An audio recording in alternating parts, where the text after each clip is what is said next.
Before we drift away, don't forget to like the video and subscribe for more calming sleep stories. Sweet dreams await. The rain hadn't let up for days. The winding road that led into Echo Pines was little more than a muddy trail of gravel and tree roots, winding tightly through dense woods like a serpent burrowing deeper into the earth. Mara's headlights flickered through the mist, catching twisted tree limbs and crooked road signs long since warped by time and moss. Her old hatchback groaned with every bump, tires struggling to grip the soaked path as branches scraped across the windows like brittle claws. She finally reached the clearing just as twilight sank fully into the trees. The cabin stood where the GPS said it would, though it looked more like a forgotten ranger station than the charming rental she'd seen online. Peeling red paint clung to the wooden panels like dried skin, and the single front window was covered from the inside with what looked like duct tape and newspapers. The porch creaked ominously as she stepped out of the car, pulling her coat tight against the chill. She was alone, deep in the woods, and several hours from the nearest gas station. But she needed this. Desperately. After 6 months of dead-end freelance gigs and a spiraling sense of failure, this sound design project, editing the audio for a missing person documentary, was her shot to get back on track. The producer, a friend of a friend, had offered a generous fee if she could clean up the interviews and environmental recordings within 2 weeks. No distractions. No city noise. Just rain, trees, and the eerie quiet of nature. Mara opened the front door. It groaned open slowly, like a breath held too long. Inside, the air was cold. Not musty or moldy, just wrong. Like walking into a church that hadn't seen prayer in years. Dust hung in the beams of her flashlight. There were no cobwebs, no dead rodents or signs of neglect. But the silence felt heavier than she'd expected. As if something were waiting. She brought in her gear, laptop, headphones, her Zoom recorder, a pair of studio monitors, and set up in the back room, which had once been a study. It was the only room with carpet, and someone had nailed thick foam panels to the walls long ago. A few were peeling off, revealing water-stained wallpaper beneath. She flicked on the desk lamp and tried to ignore the odd shape of the room. It was just a little too narrow, the ceiling too low, as though the dimensions had been shrunk by a few inches. Her fingers brushed over the walls as she paced, absorbing the stillness. She dubbed it the silence room. Perfect for work. That night, Mara brewed tea from a cheap gas station sachet and sat by the window, staring out at the forest. No phone signal. No Wi-Fi. Just her and the sound of wind slipping between the trees. She started with the first audio file, a rough field interview from a man named Gregory Humes, the former caretaker of Echo Pines decades earlier. The producer's voice crackled in the background, asking questions that were hard to make out over wind noise. Then, Gregory's voice came through. People go missing in that forest. You don't see it on the news. You don't hear about it. But I kept track. I wrote it all down in my little logbook. The trees take people. Mara paused the audio. The voice had a strange tonal smear to it, as if it had been recorded twice, one clean take, and another slightly behind it. A delay. An echo. But not the natural kind. This was artificial, like a second voice mimicking the first, just milliseconds apart. She adjusted the EQ. You hear things out here if you're alone long enough. You think it's wind, but it's not. It's your own voice, coming back to you. Click. Something moved behind her. She spun around, heart leaping, eyes darting across the room. Nothing. Just the foam-padded walls, the crooked ceiling, and her reflection in the dusty window. She returned to the desk. Played it back again. Slower this time. It's your own voice, coming back to you. There it was again. The strange layered echo. Except now, the second voice didn't sound exactly the same. It was deeper. Hungrier. A fraction too slow. Mara hit stop. The cabin creaked. Not just a house-settling kind of groan. It came from the attic, directly above her. Then silence. And then, faintly, knock. A single tap. Just above her head. Soft. Intentional. She stood slowly, headphones still around her neck, eyes locked on the ceiling. Maybe an animal, she thought. A raccoon.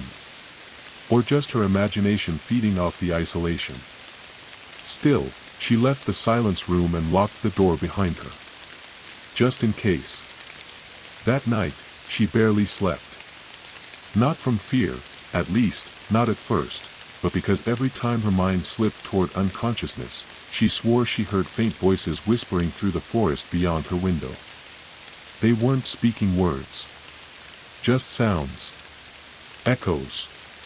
But they weren't hers. And they weren't alone. The next morning arrived in pieces, gray light bleeding through the blinds like something wounded. Mara hadn't really slept. She drifted in and out, head buried under a blanket, waiting for morning like it might save her. It hadn't. The forest outside was drowned in mist. It hung thick between the trees, swallowing distance and blurring the line between branch and shadow. The air was cold enough to nip at her lungs when she stepped onto the porch, holding her mug of coffee with both hands like a shield. The cabin stood quiet, half submerged in the fog, and the woods pressed in from all sides. She tried to convince herself that what she'd heard the night before, those knocks, those murmurs, had just been a mix of stress, wind, and too much caffeine. But as she glanced up toward the slanted roof, the memory of the attic thumped back into her chest like a pulse. No. She wouldn't go up there. Not yet. Instead, she returned to the silence room. The air in the room felt colder than the rest of the house, even with the little space heater humming in the corner. Her headphones still rested on the desk, the waveform of Gregory Hume's interview frozen on her laptop screen. She hit play again. They echo you back, but wrong. They don't just take your voice. They learn from it. The audio crackled and hissed. It sounded worse this time, like something had degraded since the night before. She scrubbed back a few seconds. Listened again. Now there were whispers layered behind his voice. Too soft to make out, but there. Faint syllables dragging beneath his words like fingers against wet glass. Her mouse hovered over the normalize function, but she hesitated. Instead, she unplugged her headphones and pushed back from the desk. Maybe a walk. Maybe some air. Mara grabbed her jacket and wandered outside. A narrow trail led off from the clearing, curling between moss-covered trees and clusters of ferns. The rain had eased into a soft drizzle, barely a whisper on the leaves. Her boots sank into the mud with each step. As she walked, she thought about the interview. Gregory's voice hadn't just echoed, it had changed. Slightly. Like the forest, or something in it, was mimicking him. Mimicking her now, maybe. The fog grew thicker the deeper she walked, the air laced with damp soil and decaying bark. A sudden gust pushed through the trees, and for a moment, she swore she heard something, her own voice, just ahead. Calling her name. Mara. She froze. The trees around her didn't move. No footsteps. No animals. Just silence. She turned back, boots squelching as she hurried up the trail, heart pounding harder with every step. She didn't look over her shoulder, not once, until she was back at the cabin, locking the door behind her with shaking hands. She sat down in the silence room and opened her laptop, needing something, anything, to focus her thoughts. Maybe there were more files she hadn't checked yet. The producer had mentioned the former tenant had left some bonus material, old ambient recordings and background audio from the forest itself. Nothing that made it into the documentary. She opened the project folder. Buried deep inside a folder labeled backup_log_old_03 was another folder titled dio_not_edit. Inside, 26.wav files. No descriptions. Just numbers. The file names made her uneasy. Each one was labeled with a date. Some from decades ago. She clicked the first one. It was 10 seconds of silence. Then, "I'm not alone anymore." A man's voice. Calm. But trembling beneath it, Mara could feel something. A warble. Like he wasn't speaking into the mic. Like something was standing next to him, breathing. She clicked the next file. It learns faster when you talk to it. It likes names. It likes stories. Don't talk to it. Her stomach clenched. She backed out of the folder. Stared at the screen. There was a drawer in the desk. One she hadn't tried to open yet. Something about it had felt off. Like it wasn't for her. But now, she slid it open. Inside was a small cassette player, battered and dusty, with a single unlabeled tape beside it. The tape was already partially wound. Someone had stopped it mid-playback. She inserted it into the deck. Pressed play. Static. Then a voice. Hers. Testing. 1, 2, 3. This is Mara. Her skin turned to ice. It was her voice. No question. But it was older. Worn. Like a version of her that had been speaking in this cabin for days, or weeks. A voice softened by isolation. Frayed at the edges. If you find this, don't stay. Don't listen. Don't. The audio warped. Screeched. Then silence. She ripped the tape from the player. Her breath caught in her throat as she looked around the room. She hadn't recorded that. She couldn't have. She hadn't been here long enough. But the voice on the tape knew her name. Knew her voice.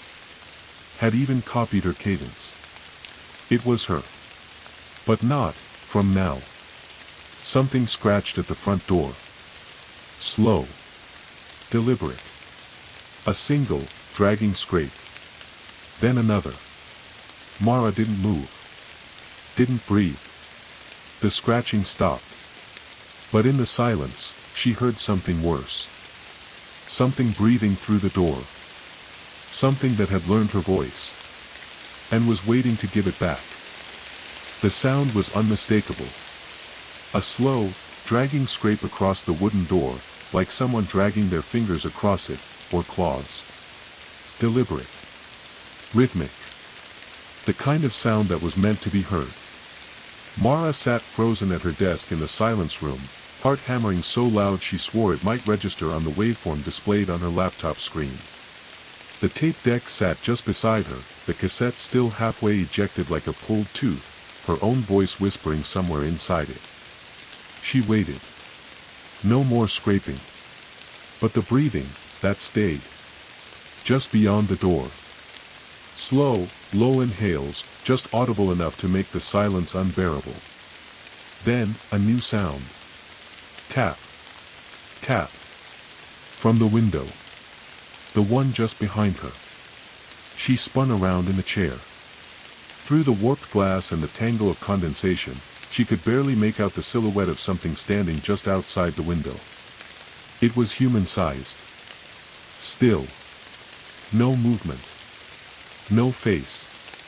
Just there. Watching. Listening.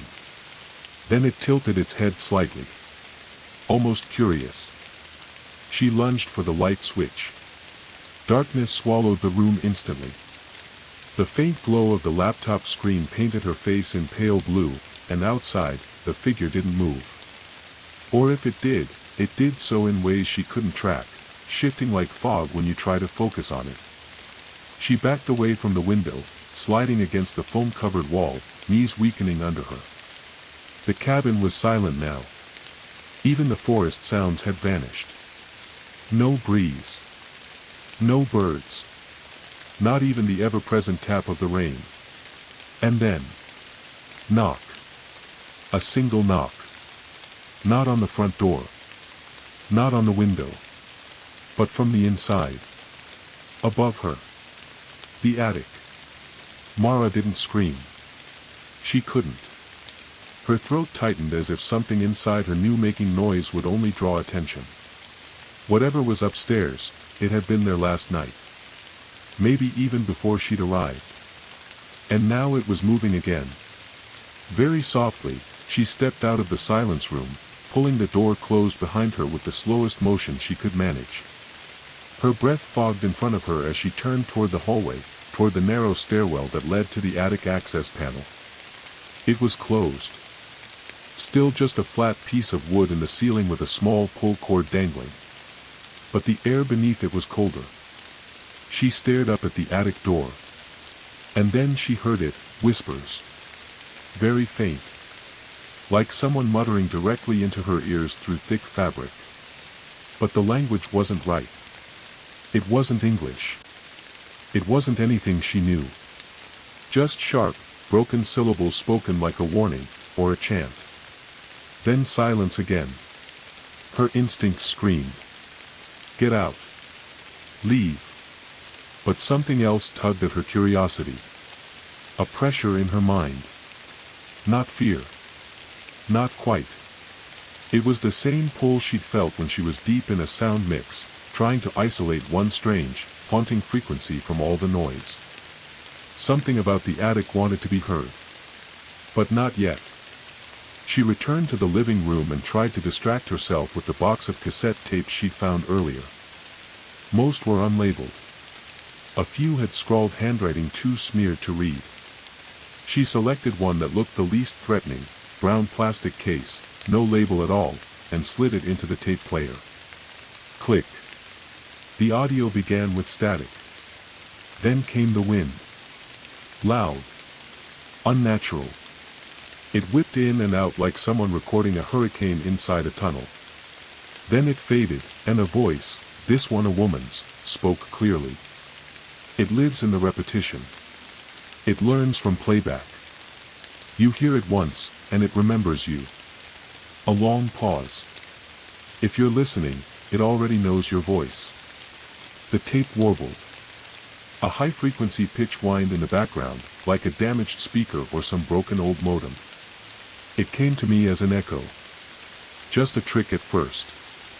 A cough. A laugh. But off. Slightly delayed. And then it repeated something I never said out loud. It repeats. Then it replaces. Suddenly, the audio cut into a jarring thump, like the recorder had been dropped. There were shuffling sounds. A door creaking. Heavy breathing. Then, unmistakably, a second voice whispered through the speaker. She's still here. Inside. I remember how to speak her now. Mara's stomach turned. She paused the tape, ejected it with shaking hands, and placed it back into the drawer, now stacked with at least a dozen other unexplained recordings. Each one potentially containing fragments of someone who'd been here before her. And none of them still were.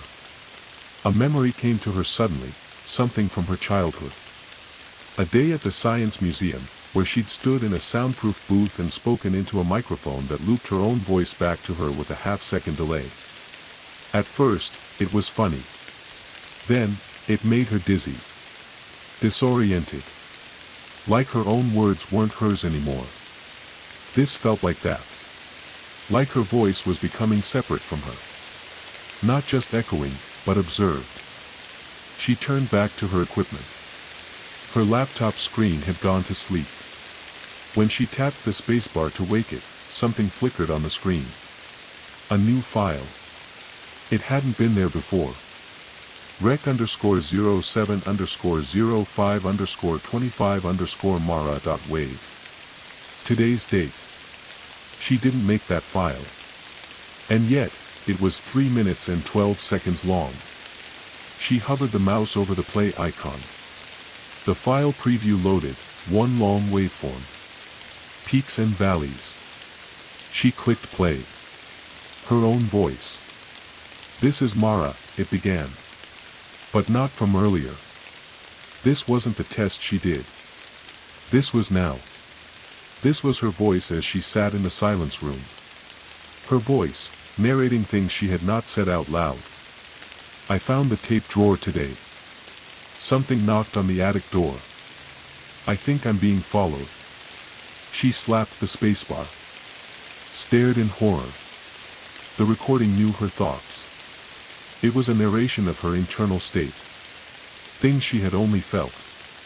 Then the voice on the tape continued, but it shifted. It got deeper. Slower. A hiss layered beneath the words. You brought the sound with you, Mara. It was never here until you came. And now that you've spoken, we echo back. The laptop screen glitched. The waveform blurred. Then the file closed itself. Gone. She backed away from the desk. Something was walking down the hallway. Slow, careful footsteps. Except, she hadn't heard the front door open. And she was still alone. Wasn't she? The footsteps were soft at first. Not the heavy stomp of boots or the shuffling drag of something monstrous, just a steady, careful tread. Barefoot. Human, maybe. Coming down the hallway outside the silence room. Mara's breath froze in her lungs. She hadn't moved. Hadn't made a sound. Her laptop screen was still dim, its glow barely touching the walls. She didn't dare turn on the lights. She stood perfectly still, ears straining to measure the distance between her and whatever had entered the cabin without her knowing. One step. Then another. Each one precise. Like whoever, or whatever, it was didn't want to be heard. Didn't want to disturb the quiet. But they wanted her to know they were there. Mara turned slowly toward the door. She could see the narrow sliver beneath it where the hallway light faintly crept in. The shadow moved across it. Someone, or something, was right outside. She reached for her phone, instinctively, before remembering again, no signal. No bars. No escape. Her hand brushed the recorder on the desk instead. It was still powered on. She didn't think. Just hit record. The red light blinked. And outside the door, the steps stopped. Silence again. Only the faint rain tapping against the cabin's roof like distant static. She crept toward the door and pressed her ear to it. No breathing. No movement. The hallway was still. Empty. But her gut told her that if she opened it, something would be there. She took a breath, hand trembling as she reached for the knob, then froze. From the other side, something whispered. A perfect replica of her own voice. Don't come out. It's not safe yet. Her eyes widened. It wasn't a hallucination. It was her. Same tone. Same pitch. Same fear laced into the words. But she hadn't spoken them. She backed away from the door, blood roaring in her ears. Behind her, the laptop made a sound. A click. Then a second. The external hard drive she'd brought for the documentary project had activated. On its own. Its tiny blue indicator blinked rapidly, writing something. Mara turned, her hands slick with sweat, and stepped toward the desk. A new file had appeared. Playback_0001.wave. She hadn't created that. The timestamp was from 5 minutes ago. It was titled as if the device had recorded her session, but she hadn't been working. She double-clicked the file. At first, just room tone. Then her voice. Not just her speaking now. It was a series of everything she'd said in the cabin since arriving. I'll call this the silence room. Maybe a raccoon. Or just my imagination. This is Mara. Line after line, in order. Like someone had been cutting and splicing her speech together from fragments. And then, the voice shifted. It was still hers, but wrong. Like the mouth behind it wasn't quite used to being human. The words bent at strange angles.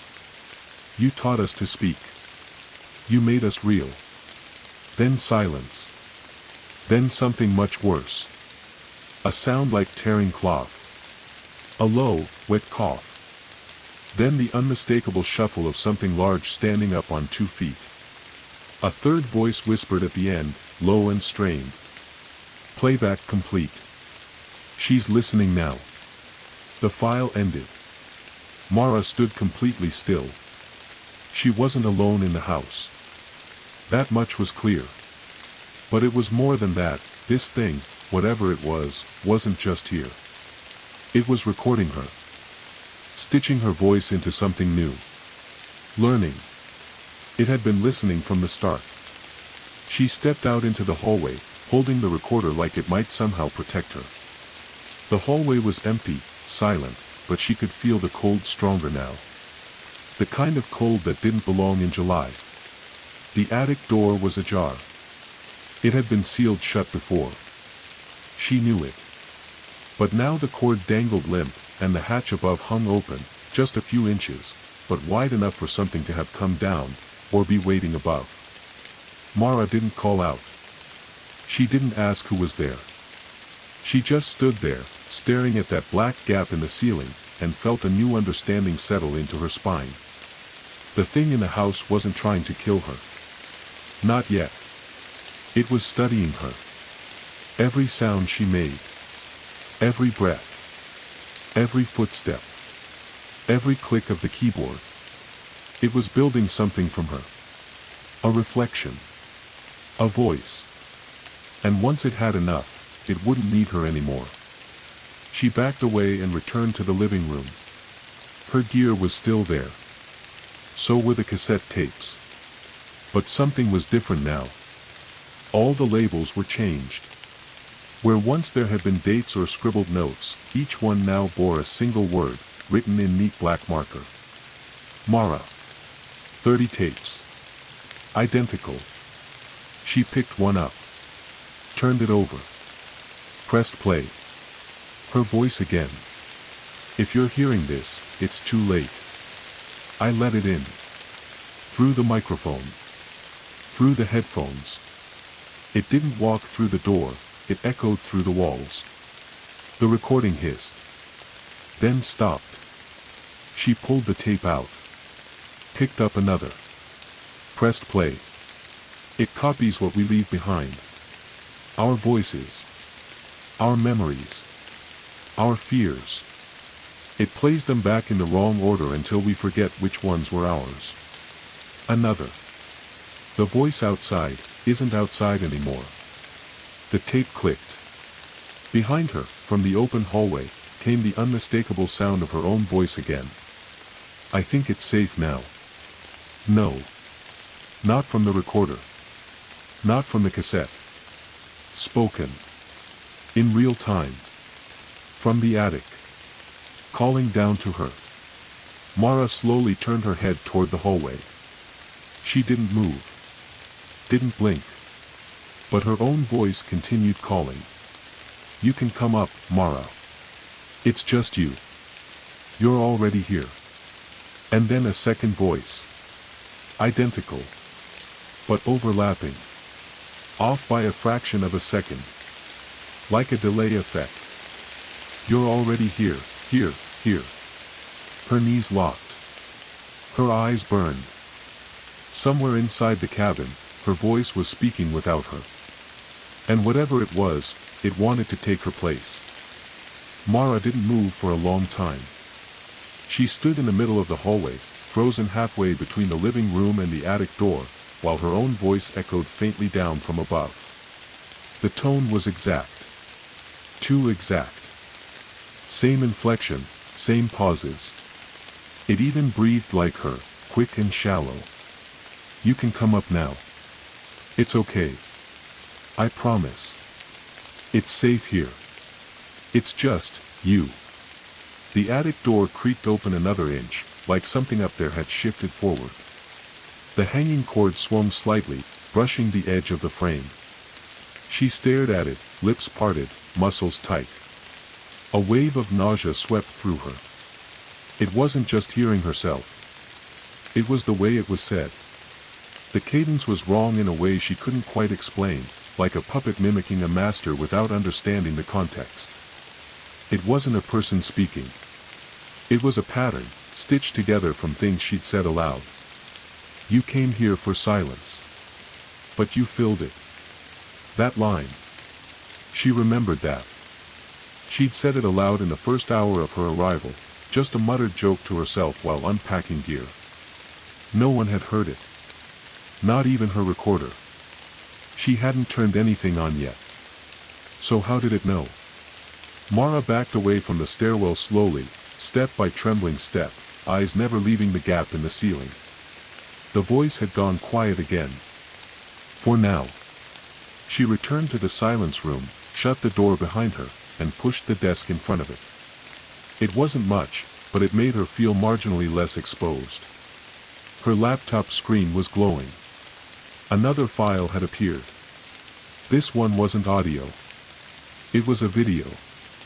Record_CAM_001.mp4. She didn't remember activating the webcam. She never used it. She hesitated. Her hand hovered over the trackpad. Clicked. The video started in silence. At first it was dark, just grainy blackness and some barely visible movement. Then light flickered on. The shot was of her living room. From inside the house. Slightly elevated, like from a shelf or the top corner of a cabinet. And there, on the screen, stood her. Mara. Same jacket. Same boots. Same haircut. But she wasn't moving naturally. She stood stiffly, arms slack at her sides. She stared at the front door as if waiting for something. The lighting in the video didn't match the cabin now. It looked older. Dimmer. The footage fast-forwarded on its own, skipping forward by about 20 seconds. Now the copy of her was standing in the kitchen. Then the hallway. Then in front of the silence room's door. Outside. Right now. Mara scrambled to mute her laptop. The video played on. Her doppelganger raised a hand. Pressed an ear to the door. Then smiled. Not a natural smile. Too wide. Too slow. Teeth slightly too long. And then the voice, her voice, came from the speakers again, despite her having muted them. I can wait as long as I need to. I'm very patient now.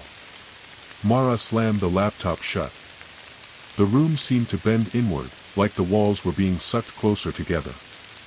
The foam padding on the walls wasn't just soundproofing anymore, it felt like insulation from something, outside. Or maybe inside. She turned to her gear.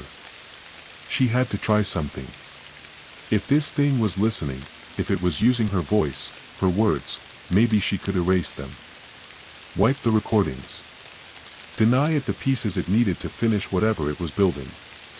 She booted into her editing software. Opened every folder. Highlighted every audio file. But when she hit delete, an error popped up. Access denied. Files in use. Her pulse spiked. She checked the task manager. No other programs were open. Except one. Process, box_render_daemon.exe. That wasn't hers.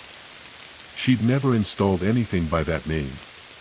She clicked End Task. It didn't stop. Instead, her laptop speakers buzzed, soft at first. Then a voice rose from the static. Her voice. Breathing. Whispering. You're too late, Mara. I already made you. She unplugged the power cord. Pulled the battery. The screen went black instantly. But the sound continued. Not from the speakers. From behind her. Mara turned. A voice whispered from inside the padded wall. Don't try to delete yourself. She backed away, hands over her ears, shaking her head. Her heart thudded so loudly it felt like it might burst. Her vision blurred. Then she heard the latch on the silence room door begin to turn. She hadn't touched it. The desk she'd wedged against the door rattled. A thud. Then another. Then silence. And then a whisper. Softer than before. Almost kind. "Let me in. I need your voice." She screamed, raw, loud, desperate, and pounded her fist on the desk. The scream echoed around the room, absorbed instantly by the foam. It died before it even felt real. But somewhere in the walls, her scream repeated back. Not as an echo, not naturally. Artificially. Digitally.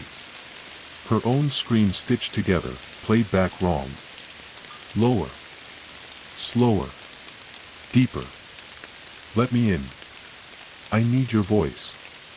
Over and over. From every direction. And then, nothing. Just the sound of the rain starting again. Slow. Cold. Endless. She slid to the floor, back against the wall, eyes locked on the door. It hadn't opened. Not all the way. But the desk had shifted an inch. The thing didn't need force. It had time. And patience. And a voice now. One that sounded exactly like hers. And growing more perfect by the minute. The rain thickened outside. It beat softly on the cabin's tin roof, a steady white hiss like tape static stretched across the sky. Inside the silence room, Mara sat curled in the corner, knees to her chest, her breath catching with every creak and whisper from the walls. The recorder on her desk was still running. She'd forgotten to stop it. The red light blinked with unflinching rhythm, calmly capturing her panic, the thrum of her breath, the creaks of the shifting walls, the voice that had just whispered to her from inside the room. "Let me in. I need your voice." Mara crawled across the floor to it and clicked stop. The silence that followed was deafening, like even the rain had paused to listen. Her eyes scanned the foam-covered walls again. She had always liked quiet. Needed it. But now the silence in this room felt like it was alive, listening just as much as she had been. She glanced at the laptop, still powered off, battery yanked, screen dark. And yet, her reflection was in it. Not her face. Not anymore. It was moving, even though she wasn't. Tilting its head just slightly. The screen showed her seated, yes, but her reflection blinked slowly and smiled, and Mara felt her throat close up like her body was instinctively trying to protect itself. She slammed the laptop shut again. It clicked shut with a finality that echoed through the room. She needed to do something. Move. Speak. Regain control. She opened the recorder's last file, the one still warm from her panic. A soft hiss.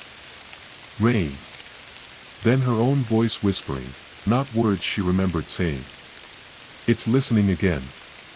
It never stopped. It's always been recording." She stopped the playback. No. That wasn't her. That couldn't have been her. But the voice was her own. So exact it twisted something deep in her gut. It wasn't just mimicking now. It was rehearsing. Perfecting. And maybe, rewriting. She stood, braced herself, and opened the door to the silence room. The hallway was dim, long shadows stretching across warped wooden planks. The attic door above was still open. Still waiting. Mara turned toward the living room, where she had left her gear, the cassettes, the backup drive, the notebook. But the room had changed. It was subtle at first. The angle of the furniture. The tint of the light coming through the windows. Her mug, the one she left on the windowsill, gone. No, not gone. Moved.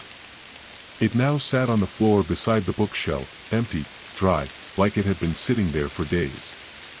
She checked the wall clock. Dead. The hands were stuck at 2:13. She checked her phone. No signal. Battery low. But the time read 4:48 p.m., nearly 2 hours had passed since she last looked, and yet she couldn't account for the missing time. She hadn't slept. She hadn't left the room. And the worst part, she wasn't sure anymore which part of her memory she could trust. A sharp click behind her. She turned. A new cassette tape sat on the edge of the desk. She hadn't seen it before. It hadn't been there. No label. Only a small strip of red tape across its spine. She picked it up carefully. Pressed it into the deck. Click. Hiss. Static. Then, nothing. Then her voice. I've started dreaming with my eyes open. The sound of her own breathing layered beneath it. Heavy. Rhythmic. The soft creak of floorboards between each word. The cabin changes when I blink. Not big things. Just small shifts. The tape skipped. Then picked up again. It keeps adding things. Little pieces of my voice. New sentences I've never said. I think it's practicing. Then, another voice cut through. Same pitch. Same voice. But overlapped. Slightly delayed. I've started dreaming with your eyes open. Mara's hand snapped away from the eject button. The voice repeated. I've started dreaming with your eyes open. I've started dreaming. Her breath hitched. She hit stop. Then rewound. And listened again. This time, the voice was closer. Not in the tape. Behind her. She turned. The attic steps were now extended. The pull cord gone. A wooden ladder now touched the floor. That wasn't there before. Something wanted her to go up. She could feel it, a quiet pull, not emotional or physical, but tonal, like the way your ears pop when you enter a new frequency. Like something above had started resonating with her. She approached slowly, step by creaking step. Her hand reached the ladder. And from the dark hole above, her voice whispered down. Come hear what you sound like. She nearly dropped the flashlight. Her body locked in place, legs stiff, hand gripping the rail. Then something moved up there. A faint scuffle. A footstep. She raised the flashlight and clicked it on. Light filled the attic hatch. Dust. Empty space. Rotting insulation. No movement. She climbed 2 steps. Then 3. Enough to get her eyes just above floor level. The attic was lined with foam. Just like the silence room. Thicker. More precise. Soundproofed from the inside. And in the center of the attic sat a tall, mirrored shape. A screen. A panel. No. A microphone. A single, polished condenser mic mounted to a rusted metal frame. Wires led away from it in every direction, vanishing into the shadows. The floor was covered in looping cables and warped speakers, all aimed back at the mic. A feedback loop. Mara stared. And then it turned on. The red light on the mic blinked. Recording. From one of the speakers, her voice played. I'm standing in the attic. I think I found its nest. She hadn't said that. But she thought it. The microphone glowed brighter. And then from one of the speakers, a voice rose. Her voice, but cracked. Shattered and stitched. I'm so glad you came back. The attic door slammed shut above her, the ladder yanked upward by invisible hands. She fell backward off the steps, crashing to the hallway floor, gasping, staring up at the empty hatch. The ceiling looked normal again. But she could still hear the mic recording. Still glowing red.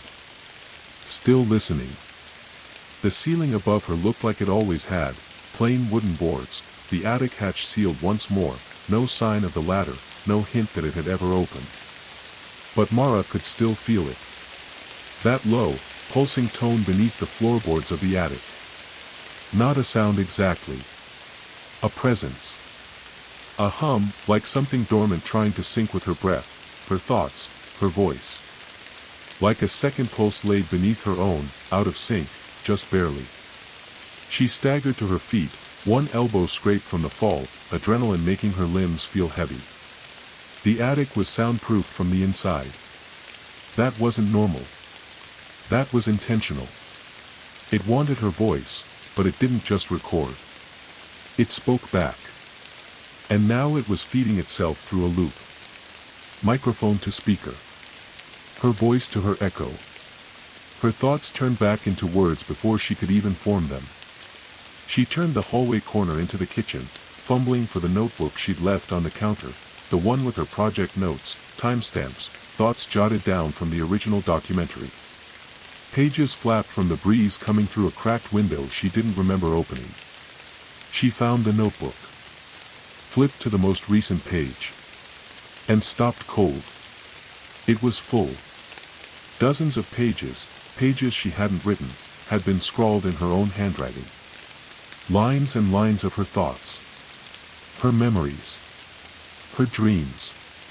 And at the top of each page, in careful letters, feedback log. Each page contained a sentence she recognized, thoughts she had kept to herself, moments of fear from the past few nights, but none of them had ever been spoken aloud. And yet here they were. Written perfectly, in her style, looping phrases again and again like mantras. It hears in symbols now. I don't remember when I last heard myself for real. I'm only echoes now. No original.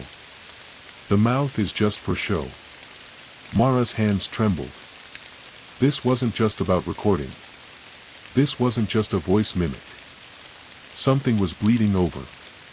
Something deeper. Her internal voice, her very mind, was being pulled apart and laid bare across pages and audio logs and shadows on walls. There was a sound then. Not loud. A tone. Pure. Rising from somewhere under the floorboards. A low sine wave. It was subtle but sharp, as if a tuning fork had been struck in a cavern beneath her feet. Mara felt it in her teeth. The sound swelled.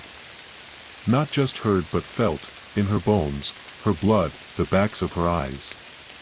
It rose for 5 seconds, then stopped dead. And in its place, silence. Except it wasn't empty silence. It was pregnant. Heavy. And then, her own voice again. Not a tape. Not a recording. Spoken. Clear. Why did you leave the attic, Mara? She turned sharply. The voice had come from the bathroom this time. The door was half closed.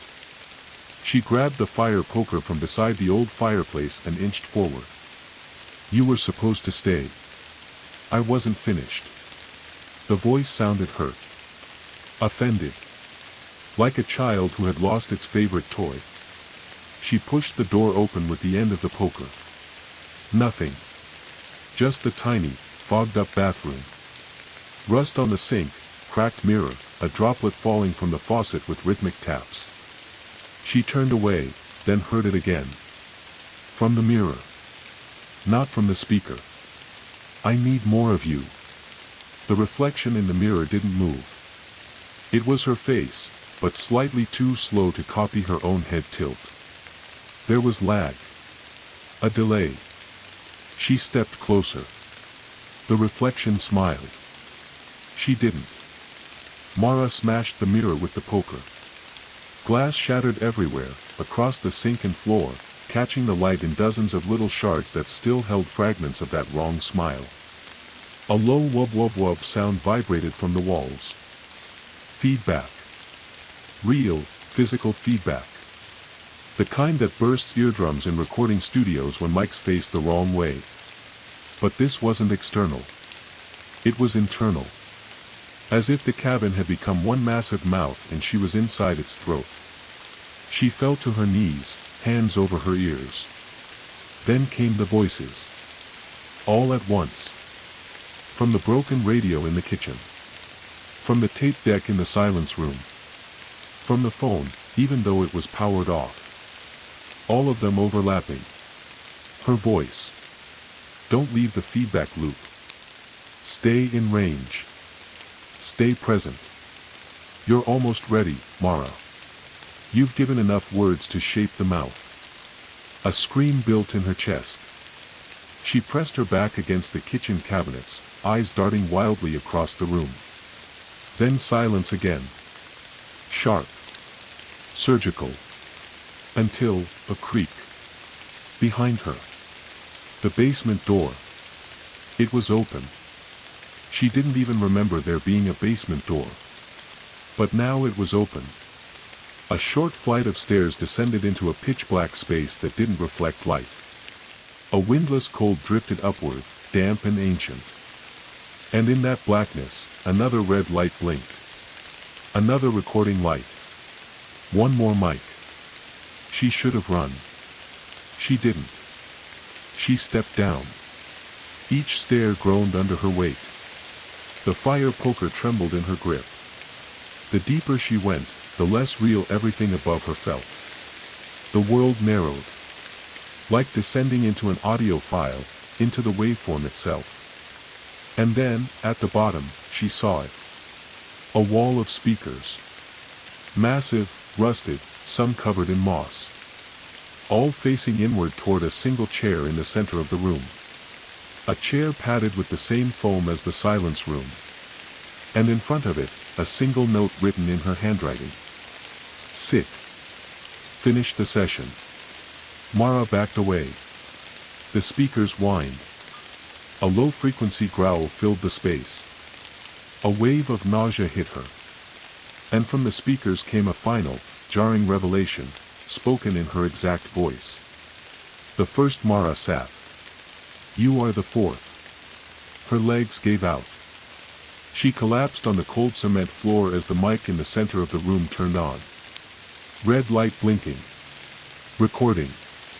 Recording her panic. Recording her fear.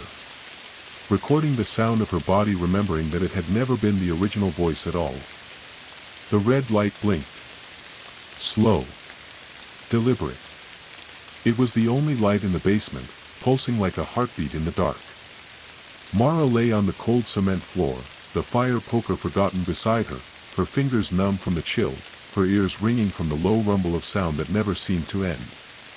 You are the fourth. Those words rang out again, not from the speakers this time, but inside her skull, like someone had carved them there and let them vibrate. She pulled herself up, palms scraping on the cement. The wall of speakers stood silent now. Watching. Waiting. Behind them, wires thick as garden hoses slithered along the walls, disappearing into the foundation of the house like roots. Everything connected. Everything listening. The padded chair sat in the center of the space, foam-covered and waiting beneath the suspended mic. She stared at it, chest tight. That note, "Finish the session," still fluttered lightly on the seat, untouched by the damp air. She took a step back. And the room answered. The speakers flared to life with a sudden hiss of white noise, followed by whispers, dozens of them, looping on top of one another in a broken chorus. All of them her. But each slightly different. One wept softly. One shouted. One whispered too quickly, too urgently, to be natural. Their words collided, overlapped, and sometimes, just for a fraction of a second, they synced up. You sat / I stayed / you left / I stayed / you forgot / I remembered / you screamed / I whispered. And then, silence again. The light on the mic blinked twice, then held steady. Recording. Always recording. She moved past the chair, stepping over the bundled cords, careful not to touch any of the speakers. The basement stretched further than she expected. It wasn't just one room. A narrow hallway led off from the main chamber, where more cables pulsed softly against the walls. She followed them. Deeper. A sign above the hallway caught her eye, stenciled into the concrete in faded red paint. Echo retention, level B. What the hell was this place? The hallway narrowed. The walls grew warmer. She could feel the sound here, not hear it. A constant hum that seemed to vibrate against her bones. At the end of the hall was a metal door, slightly ajar, its hinges stained black from rust. She pushed it open. Inside was a room that looked nothing like the rest of the cabin. The floor was tiled. The walls were painted cinder blocks, yellowed with age. Fluorescent lights flickered above, but none of them were lit. The only glow came from a dozen monitors along the far wall. Old security screens, stacked in rows. Each displayed a different room. And each room was the same room.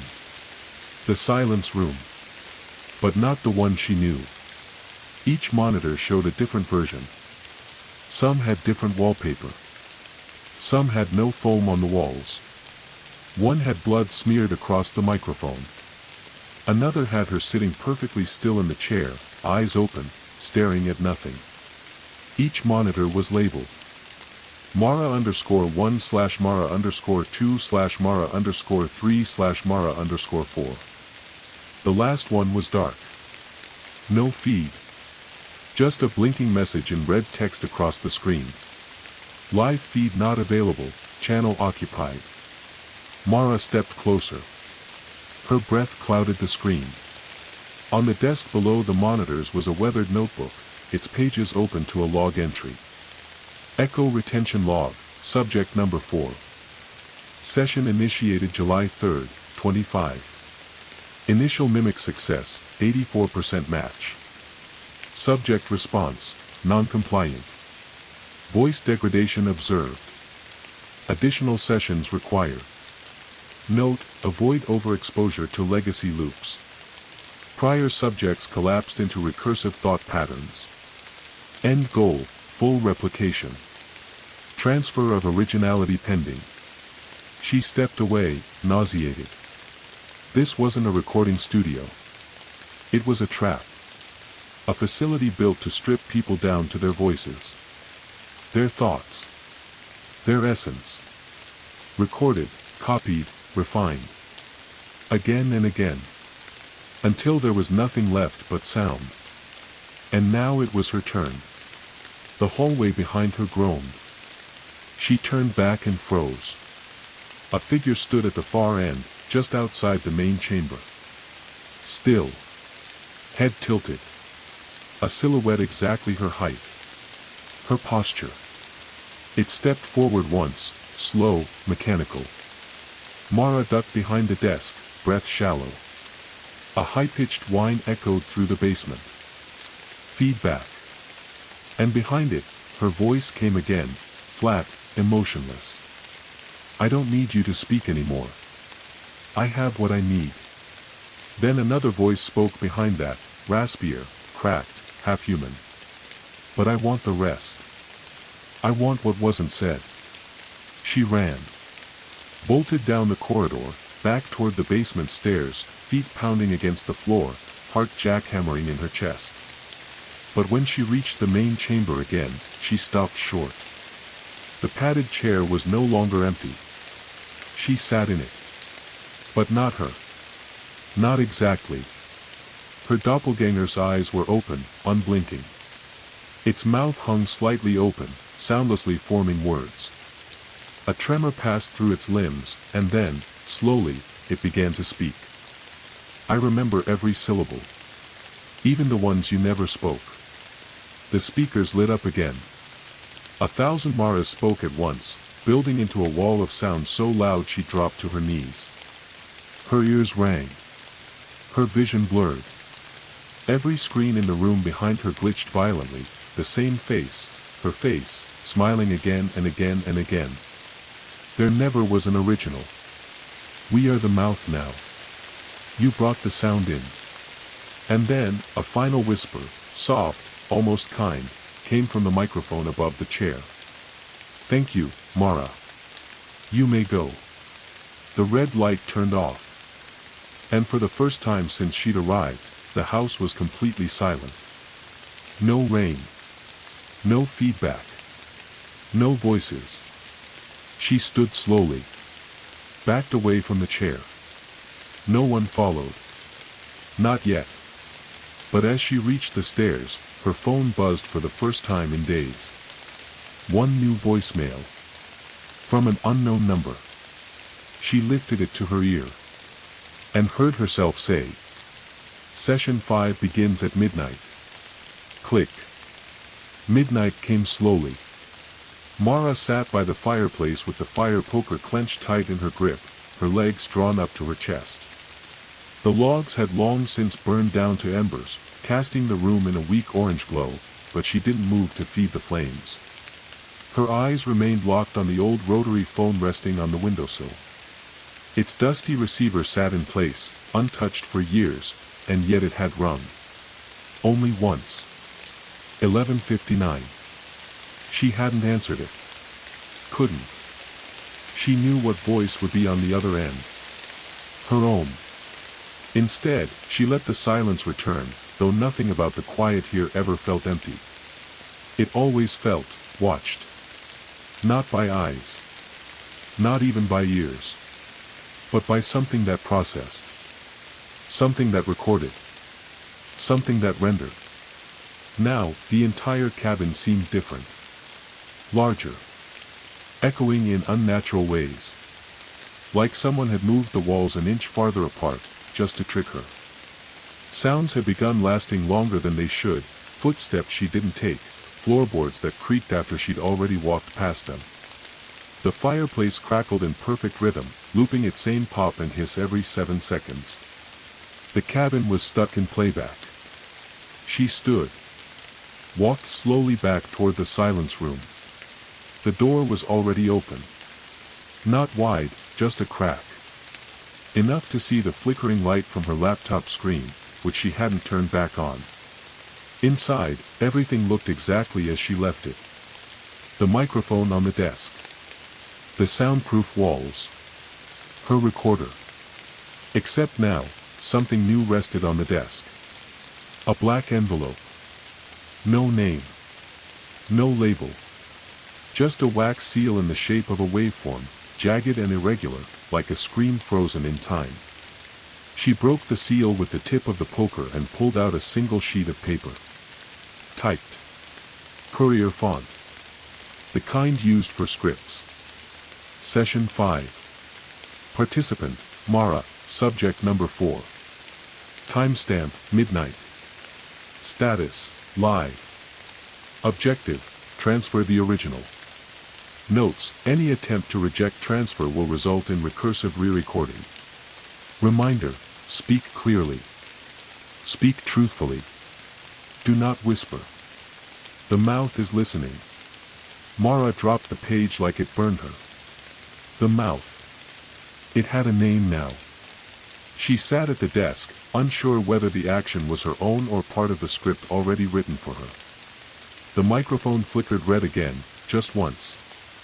Then she heard a click. Behind her. The silence room door shut on its own. Softly. Gently. Like someone tucking her in. She reached for the laptop. Its screen glowed white. No programs open. Just a single word, centered in bold. Speak. She stared at it, jaw clenched. Then another word appeared beneath the first. Now. She stayed silent. Then the feedback began. Soft at first, a low hum rising from the foam panels. The walls began to vibrate ever so slightly.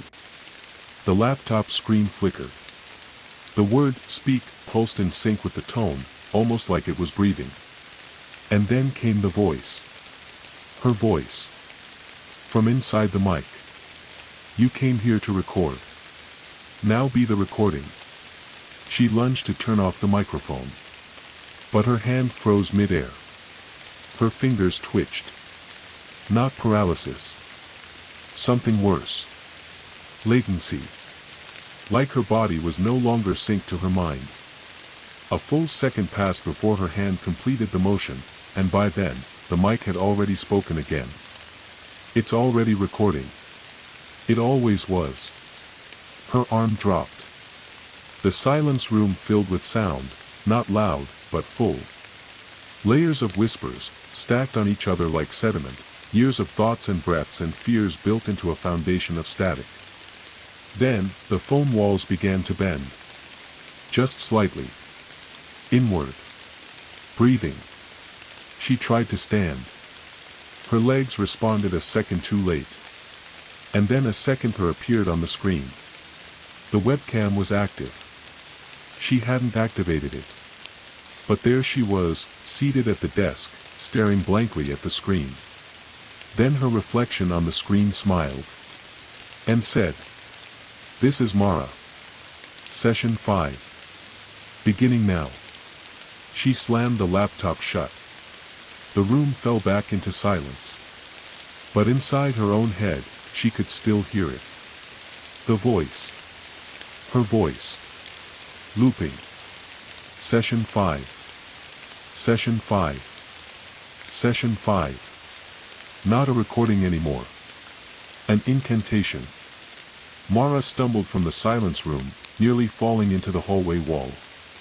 The rest of the cabin was pitch black, windows completely dark, no moonlight, no reflection. The rain had stopped. No wind. No sound at all. It was like the world outside had muted itself. She moved by memory, groping the walls for direction. She needed out. The stairs. The front door. Anything. But when she reached the living room, her blood ran cold. The walls were gone. Not literally, but the furniture, the bookshelves, the rugs, everything was missing. The cabin had been stripped down to exposed studs and wooden floorboards. Every surface was wired with speakers. Dozens. All angled toward the center of the room. A single object sat in that center. A tall, standing mirror. Framed in rusted metal. Edges lined with copper wire and audio jacks. Her reflection stared back, but it didn't match her movements anymore. It spoke instead. Mouth moving slowly. No sound. Then, sound. "Thank you for your participation, Mara." Behind her, something moved. She didn't turn around. She didn't want to see it. But she could feel it, tall, leaning forward slightly, breathless but not breathing. An imitation. Waiting for her to speak again. "The mouth is full. You may rest." Her reflection smiled. Then it turned its head, on the wrong axis. Vertically. Like a puppet spinning off its strings. The lights in the house blinked on all at once. Overhead. In the floor. From behind the walls. Not electrical. Just illumination, like the space itself had decided to show itself. And with that light came the sound. Her voice again. But not from one speaker. From every speaker. Every device in the house, her laptop, her recorder, her phone, the tape deck, the radio, all played her voice at once. Only it wasn't a message. It was her thoughts. Every one. "I never wanted to finish the film. I thought this trip would make me important. I'm not sure who I was before the silence. I think I've already been replaced." The words pierced her. Then, at last, the voice said, "Session 5 complete." All the lights blinked out. Silence returned. This time, truly empty. No whispers. No footsteps. No breathing. Just Mara, standing in the dark. And her voice, now long gone, still circling somewhere in the wires beneath the cabin. Mara stood in the dark. The echo of her own voice had vanished like smoke in the cold air, and yet the weight of it hung heavy in the silence. The cabin no longer felt like a place made of wood and nails. It had become a space defined by absence, absence of sound, absence of light, absence of anything solid to hold on to. She fumbled blindly, fingertips searching the rough edges of the wall. The foam padding had disappeared. The soft cushion that once muted every footstep was gone, replaced by bare wood that splintered under her touch. Her breaths came in shallow, fast bursts, the cold air sharp in her lungs. She tried to recall her last movements, the memories fragmented, like a corrupted recording. Had she really just sat through session 5? Was she still the original? Or was she just another copy in the playback? The room around her was empty. No furniture. No tapes. No devices. The only thing that remained was the standing mirror, cracked now, its glass shattered in jagged shards across the floor. The reflection inside the unbroken fragment stared back. Her eyes, wide and terrified. The air suddenly shifted. A faint hum began low in her chest and rose steadily, like a tuning fork struck too many times. The walls around her pulsed rhythmically. The floor beneath her feet vibrated in sync with the sound. It was not just a noise. It was a signal. A waveform, wrapping around her like a spectral coil. The cabin was no longer just a place to record silence. It was a machine. A transmitter. A trap for voices. Her voice. She took a cautious step forward, then another. The shards of glass crunched beneath her feet. A cold sweat broke over her skin. Suddenly, the floor beneath her flickered, like the surface of a broken video screen. The wood warped and twisted into unnatural shapes, as if reality itself was bending inside this room. And then, her voice returned. Softly, like a ghost whisper. I'm here. I'm still me. But it was wrong. The words came twisted, layered, overlapping. A fractured echo that clawed at her mind. I'm here. I'm still me. I'm here. I'm not me. I'm still me. I'm not here. The room began to spin. She grabbed onto the mirror frame for support.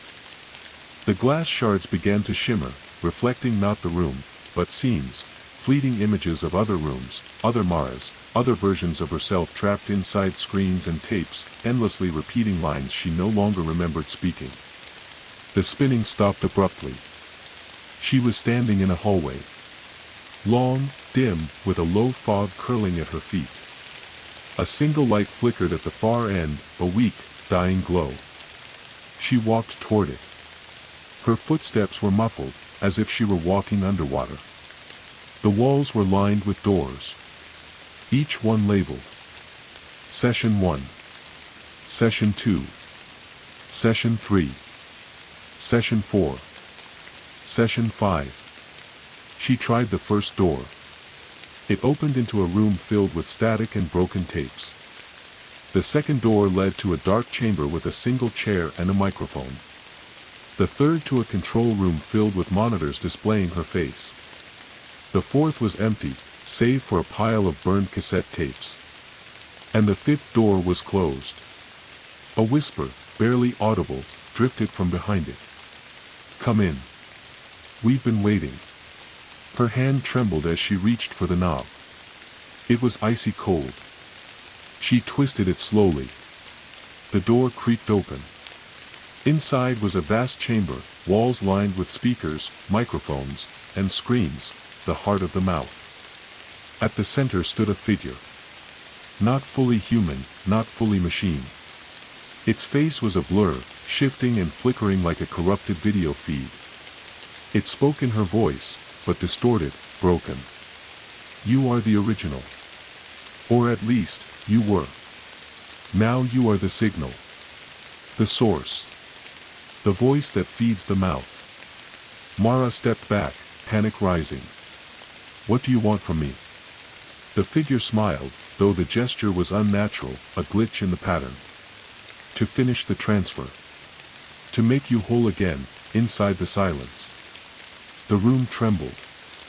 She realized the truth. The mouth didn't want to replace her. It wanted to absorb her. Her memories, her voice, her very self, folded into the endless loop of recordings. A final, endless playback. No escape. No original. Only echoes. She tried to run. But the floor beneath her rippled like a pond disturbed by a stone. She felt herself falling.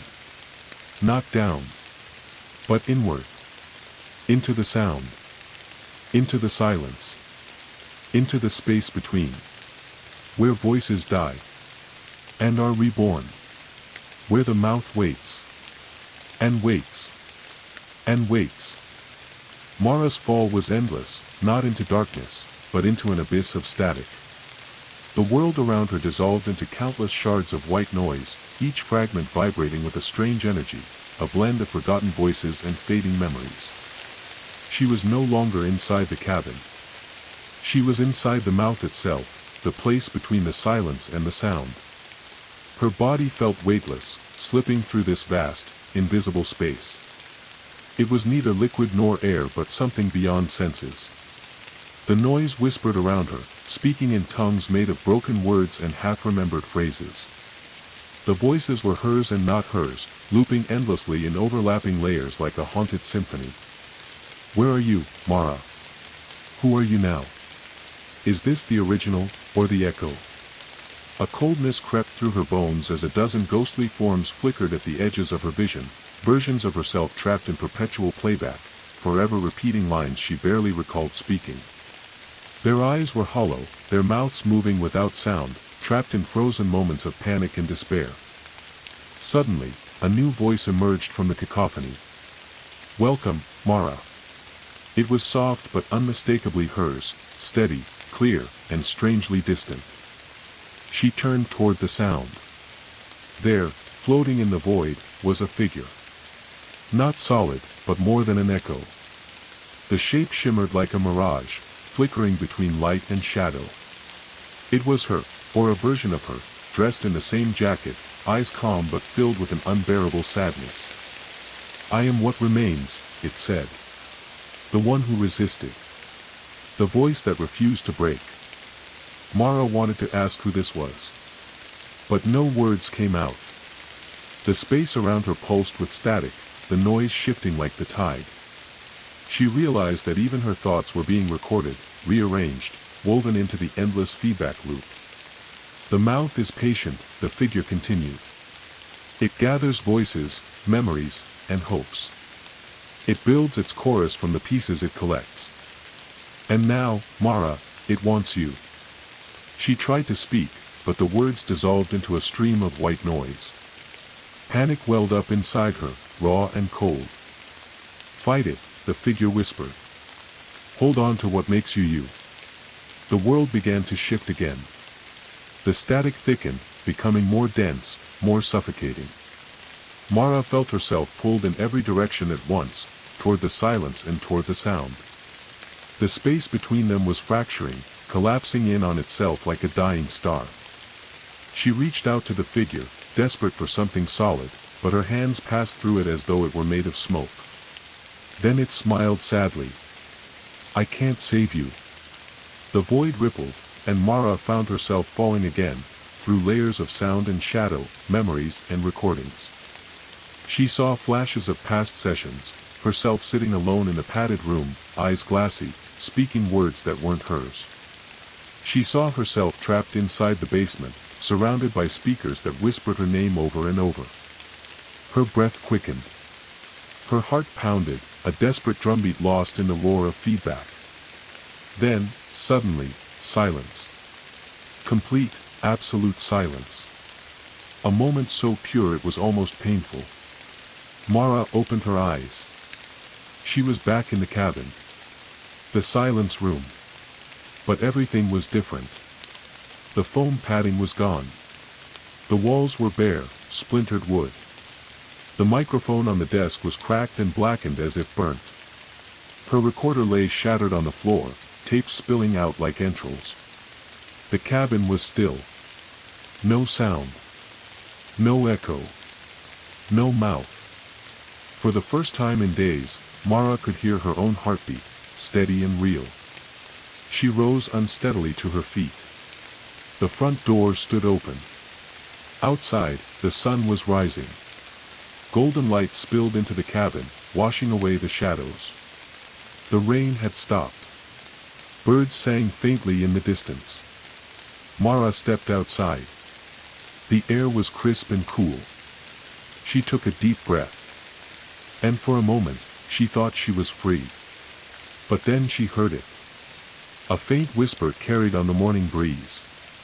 Her own voice. Soft. Inviting. Come back. She looked around. No one there. Only the trees. Only the wind. Only the endless echo of herself, waiting in the silence between sound. The morning air was cool but not cold, the kind of crispness that stings your lungs with freshness after days trapped in stale silence. Mara stepped outside the cabin, blinking against the weak dawn light that spilled over the forest like liquid gold. The rain had left the earth soaked and pungent, the smell of wet pine and damp leaves filling her senses with a sudden rush of life she hadn't felt in what seemed like forever. But the moment was fragile. Too fragile. Even as the birds sang in distant branches, her skin prickled with unease. Her voice, their voice, echoed softly, riding the breeze through the swaying treetops. Come back, come back. Mara turned, heart hammering. The wood seemed to lean in, every branch and leaf trembling with invisible vibration. The shadows between the trunks shifted, lengthening like fingers stretching toward her. She forced herself to breathe slowly. It's just your mind, she told herself. Just echoes of the cabin's hold. But the voice lingered. Clearer now. Not distant wind but whispered words that wrapped around her like smoke. You can't leave yet. She swallowed hard. The forest felt alive, not in the way of birds and animals, but in the way of something old and hungry, a presence woven into the rustling leaves and the breath of the earth. Her footsteps crunched on wet twigs and stones as she moved away from the cabin. Every sound seemed exaggerated, her own breathing, the snap of a branch, the distant drip of water from leaves. And beneath it all, the constant, low hum that vibrated in her chest. The mouth. Waiting. Somewhere. Mara's mind raced back to the recordings, the sessions, the basement filled with speakers and monitors displaying her fragmented selves like ghosts trapped inside screens. How many versions of her were still out there, playing endlessly in loops? How many echoes still screamed in the static? She pulled her jacket tighter, shivering despite the growing warmth of dawn. She needed to move. To put distance between herself and the cabin, between herself and the mouth. Yet the forest seemed to push back. The path she tried to follow bent and warped, leading her in circles. Every landmark she recognized, the twisted oak, the moss-covered stone, the fallen log, seemed wrong, slightly altered, as if the forest itself had shifted in the night. She stopped beside a tree, pressing her palm against rough bark. Where am I? She whispered. The answer came not in words but in sensation, a faint vibration in the air, a rhythmic pulse matching the beat of her heart. The ground beneath her feet seemed to ripple, as if she were standing on a vast membrane stretched tight over something vast and unseen. A sudden rustle behind her made her spin around. No one. Only shadows. Only the endless quiet. Then, another voice. This time, layered and multiple, overlapping like a chorus. We are the lost. We are the silenced. We are the echoes. The voices were hers, but fractured. Not just Mara's. Others. Others who had been caught in the mouth's grasp before her. Their words mingled in the breeze, drifting around her like leaves caught in a storm. She felt them brush her skin, cold, whispering fingers tracing her neck, her arms, her face. Help us, they pleaded. Join us. Or be lost. Panic surged through Mara's veins. She stumbled back, nearly falling. The forest seemed to close in. The trees bent toward her, their branches creaking in mournful song. Her breaths came fast, shallow. No, she gasped. No. I'm not lost. But the voices didn't stop. They grew louder, more insistent. You can't resist. You brought us here. You are the signal. The mouth listens. Suddenly, the ground beneath her feet trembled violently. Leaves and dirt exploded upward as the earth cracked open. A cold wind roared from the fissure, carrying with it a chorus of distorted voices and broken phrases. Mara fell backward, eyes wide with terror.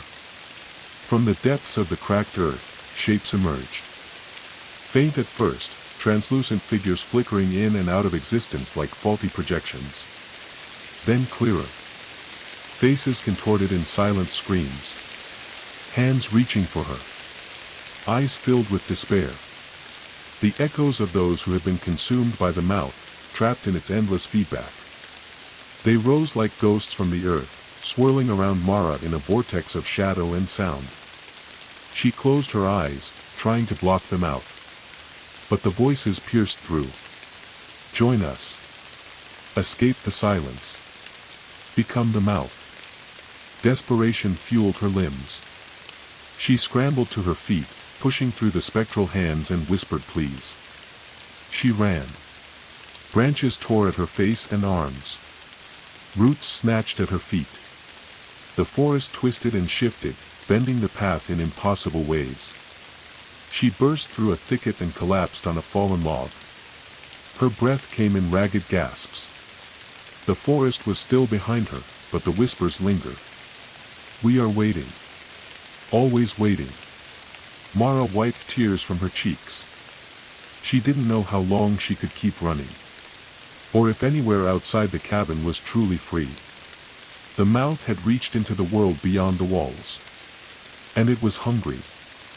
Mara's lungs burned with every ragged breath as she stumbled through the underbrush, the forest around her thickening with shadows that seemed to pulse with a life of their own. The morning light, though present, barely filtered through the dense canopy above, leaving her in a twilight world of muted greens and deep shadows. Every step felt heavier than the last, as if the earth itself was trying to drag her down, to pull her back into that suffocating silence. Behind her, the voices followed, not as clear as before, but as a low, persistent murmur that wrapped around the trees like creeping fog. Come back, come back. Mara tried to focus on the sounds of the forest, the snap of a twig underfoot, the flutter of wings overhead, but even those were tainted, warped by the mouth's invisible reach. The birdsong sounded distorted, stretched and broken like a scratched recording. The wind carried not the fresh scent of pine but something older, colder, a metallic tang that made her stomach turn. She kept moving, guided by instinct and the faint hope that somewhere beyond this nightmare lay escape. But the forest was unfamiliar. Every landmark she thought she recognized seemed warped, altered. Paths curved where they should be straight, trees stood where there should be clearings. It was as if the world around her was a broken signal, a corrupted transmission trying desperately to make sense of itself. Her mind flicked back to the monitors she'd seen in the basement, the endless rows of screens showing different versions of the silence room, each with a different Mara trapped inside. How many of those Maras were still out there, endlessly replaying their terror, their confusion? And how many had already been lost to the mouth's hungry maw? The thought sent a shiver down her spine. Suddenly, the ground beneath her trembled, a deep, resonant vibration that seemed to pulse in time with her heartbeat. She froze, eyes darting around, searching the trees for the source. The air grew thick with static, crackling invisibly, as if the forest itself was an antenna tuned to some terrible frequency. From the shadows ahead, a figure emerged. At first, it was just a silhouette, a faint shape shifting and shimmering like a mirage in the heat. As it drew closer, the features became clearer. It was a woman, or something like one. Her eyes were glassy pools of black, her skin pale and stretched tight over sharp bones. She wore a torn jacket, familiar yet wrong. Mara's breath caught. It was her. But not. The figure smiled, a slow, unnatural curl of the lips. You can't run from the signal, Mara, it whispered, voice layered with static and echoes. We're all part of it now. The figure reached out a hand, fingers elongated and twisting like wires. Mara stumbled back, heart racing. Who are you? She demanded. The figure's smile widened. I am the broken signal. The one who tried to resist but was pulled in anyway. I'm what happens when the mouth forgets the original. Mara shook her head, fighting the rising panic. No. I'm not like you. We're all like this now, the figure said, voice dropping to a murmur. Fragments of a lost voice, trapped in endless loops. The mouth consumes, but it never truly finishes. It leaves behind ghosts, dead channels that haunt the frequencies. The static grew louder, swirling around them like a storm. Mara backed away, tripping over roots and falling to her knees. Her hands dug into the dirt as the figure advanced, each step causing the ground to ripple with unseen waves. You can still fight, Mara whispered to herself, teeth clenched. The figure stopped, tilting her head. Fight? She echoed, voice dripping with irony. You think you can escape the silence? The mouth is patient. It waits through the quiet, through the breaks, until the voice falters. Until you forget who you are. Mara closed her eyes, summoning every ounce of willpower. I remember. Good, the figure said, stepping closer. Because the mouth listens. And the more you remember, the hungrier it gets. A sudden burst of noise exploded around them, a cacophony of voices, screams, and static that pressed in on Mara's mind. She clapped her hands over her ears, trying to shut it out, but the sound was inside her head, threading into her thoughts like a poison. Then, a calm voice pierced through the chaos. Mara. She opened her eyes. The broken figure was gone. Instead, standing before her was the other Mara, the one from the void between silence and sound. Her eyes were steady, filled with sorrow but also strength. You're stronger than the mouth expects, she said. But strength alone isn't enough. What is? Mara asked, voice trembling. Connection, the other said. You have to reconnect to what makes you whole. To the original voice buried beneath all the echoes. Mara thought of the tapes, the basement, the countless recordings of herself fractured into pieces. How? By breaking the loop, the other replied. By creating a new signal, a voice that cannot be recorded, repeated, or consumed. Mara felt a spark of hope flicker inside her chest. Can I do that? You must, the other said, fading like mist. Or be lost forever. The static faded. The forest stilled. Mara stood alone. But for the first time, the silence felt less like a prison and more like a challenge. The mouth was waiting. But so was she.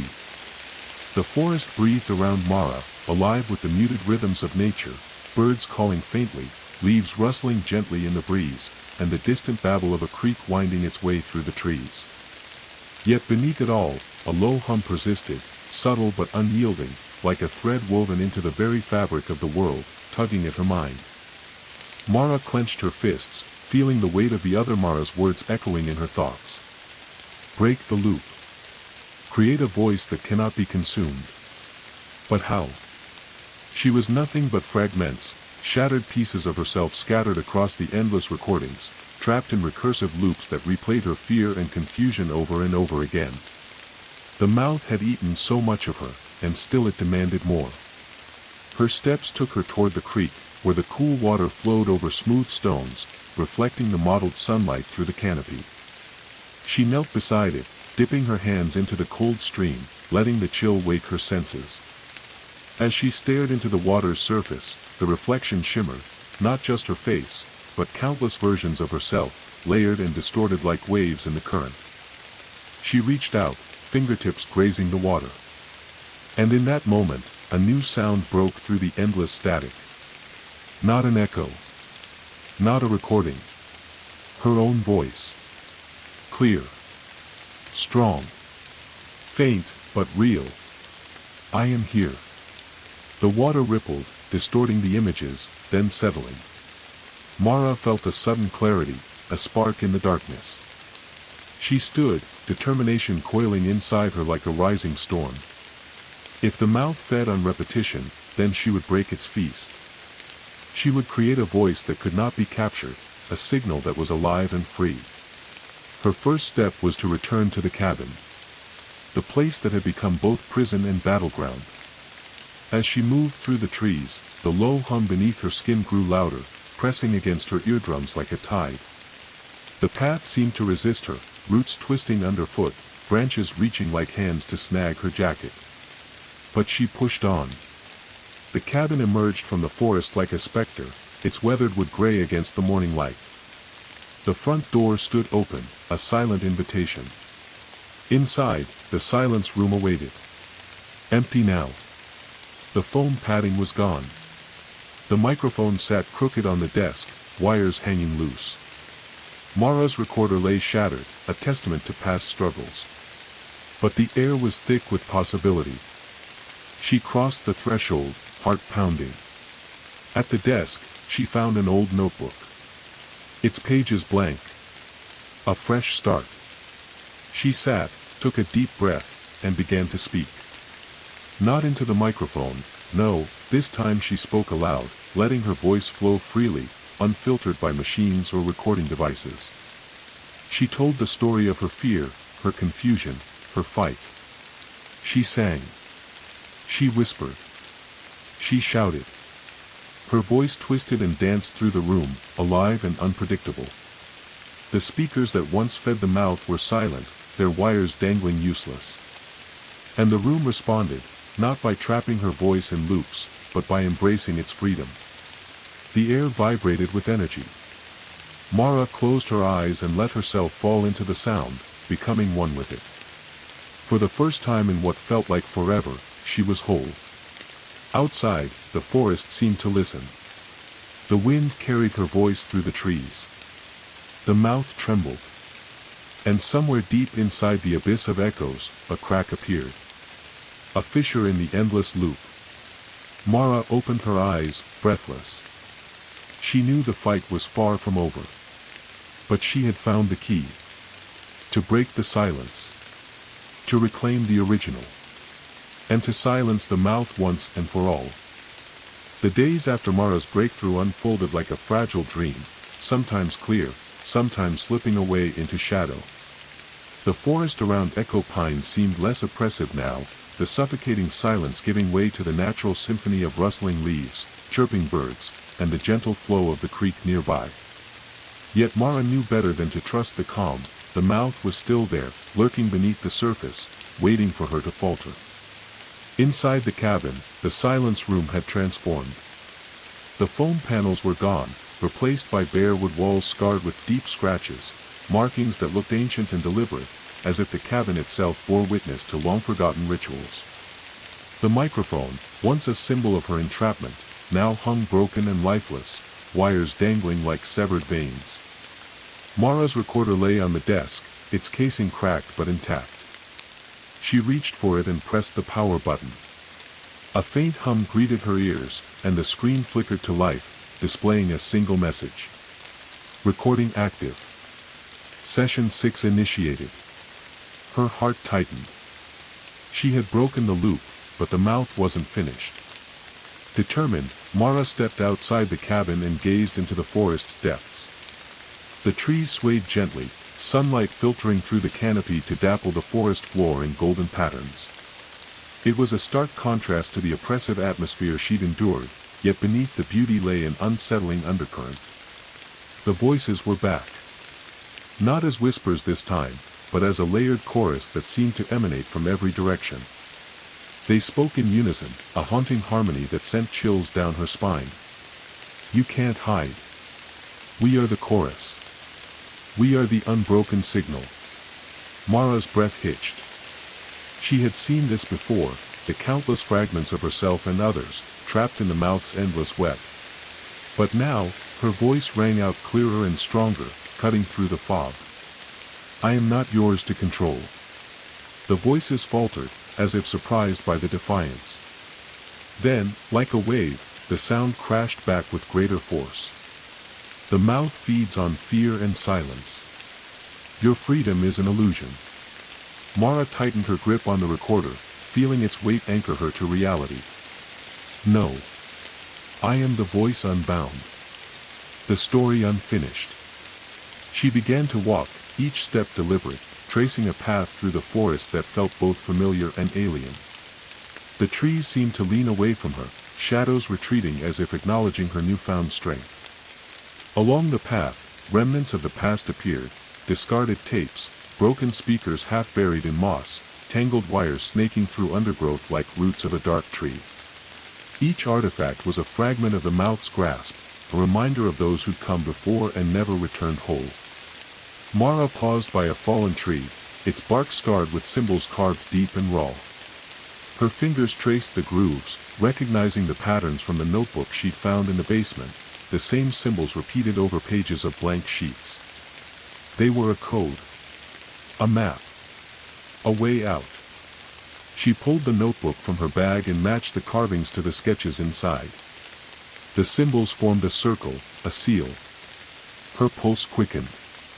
Could this be the key to severing the mouth's hold? Suddenly, the voices shifted, no longer distant, but right behind her. She spun around, heart pounding.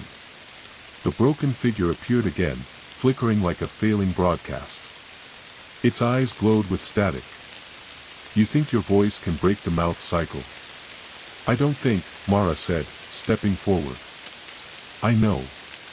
The figure lunged, dissolving into a swarm of echoes that surged toward her. Mara raised the recorder, speaking clearly and loudly.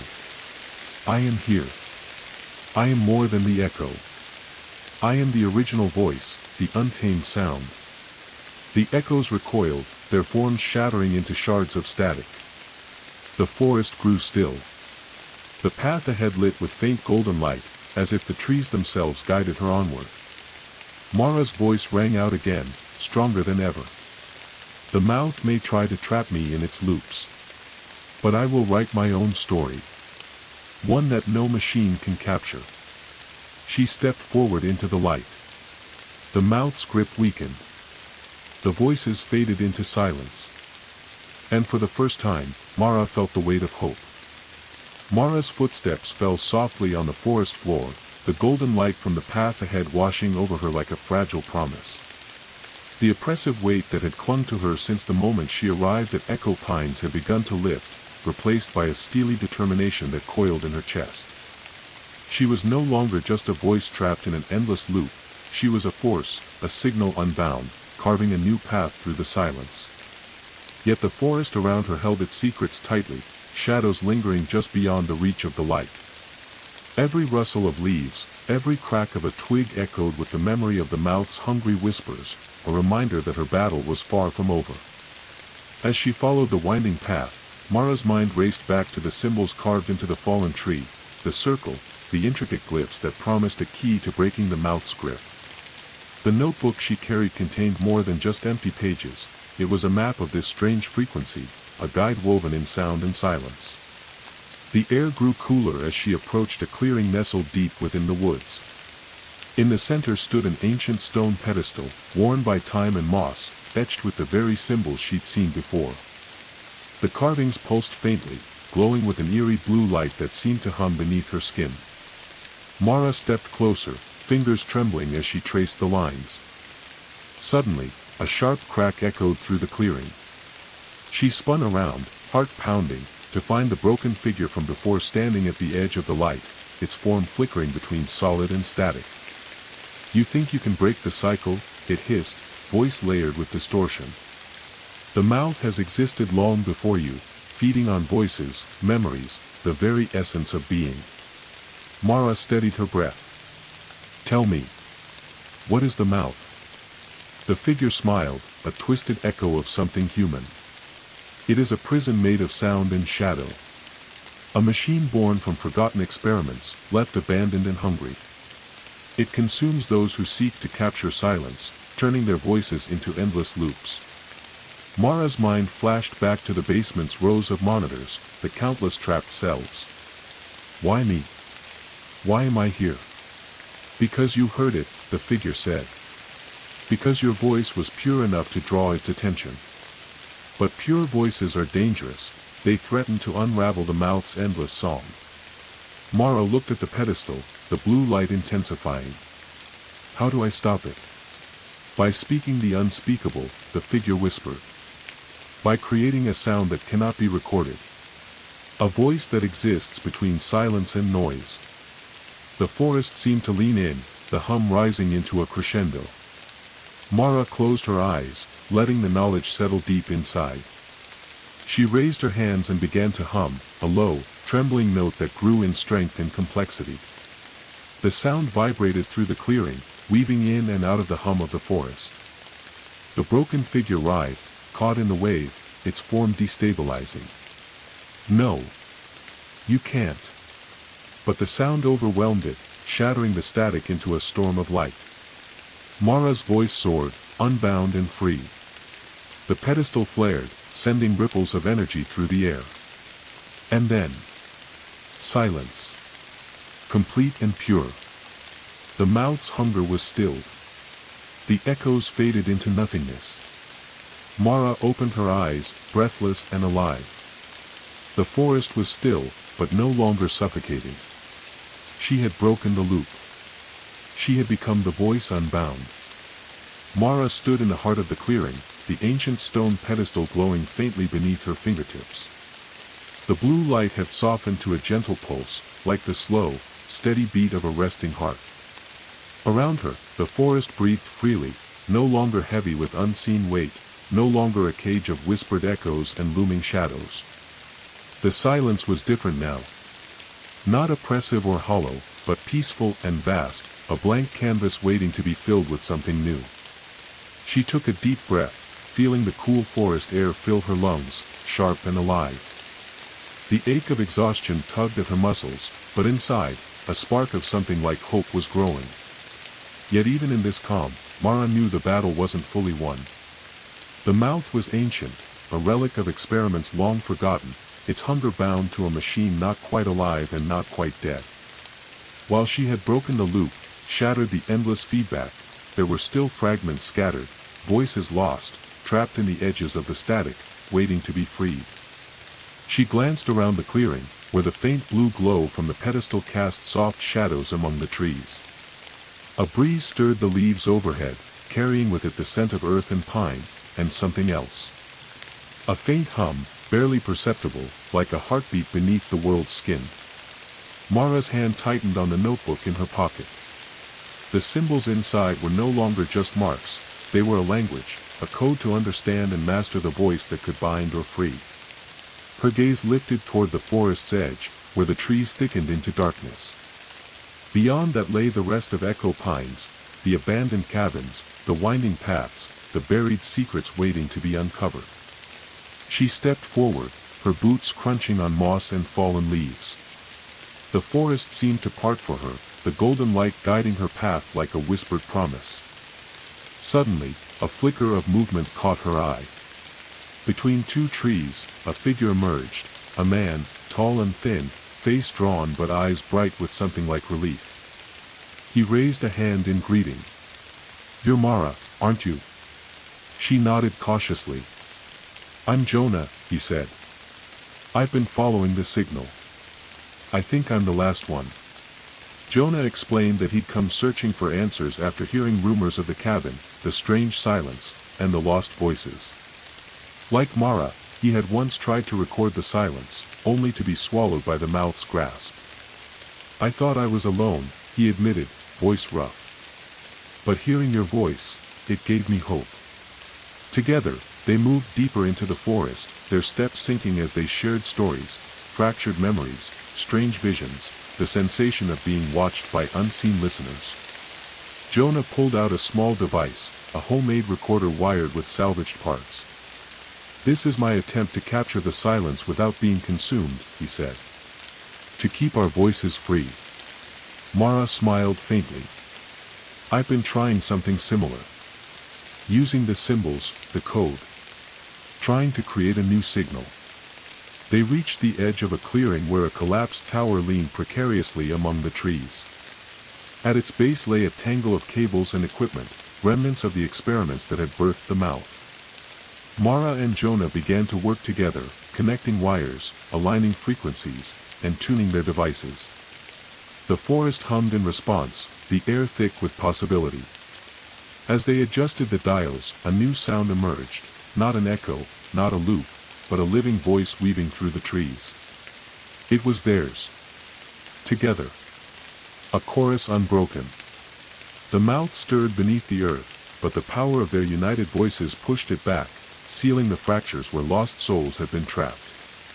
Hours passed in a blur of sound and light, their voices rising and falling like waves. By dawn, the forest was transformed. The heavy silence lifted, replaced by a vibrant hum of life and sound. Mara and Jonah stood side by side, exhausted but victorious. The mouth may never fully disappear, Mara said softly. But we can keep it at bay. Keep the silence broken. Jonah nodded. Together. As the sun rose higher, spilling golden light across echo pines, Mara felt the first true peace in what felt like an eternity. The voice unbound was no longer alone. The sun climbed slowly above the horizon, casting long rays of light through the towering pines surrounding Mara and Jonah. The forest seemed to breathe with newfound life, the rustle of leaves, the chirping of birds, even the gentle murmur of the creek nearby, all melodies woven into a symphony of recovery. But beneath this fragile peace lay the deep roots of a story long buried in shadow, one that Mara felt was now demanding to be uncovered. As they packed their makeshift equipment, Mara's thoughts drifted back to the collapsed tower, the tangled cables, and the strange symbols etched into trees and stones. Something about all of it whispered of a past darker and more tangled than she had yet understood. Jonah caught her gaze. "You look like you're thinking about it," he said quietly. She nodded. "There has to be more to the mouth. Something about where it came from, how it started. If we want to keep it at bay, maybe we need to know the full story." Jonah smiled faintly. "I found something in the tower last night.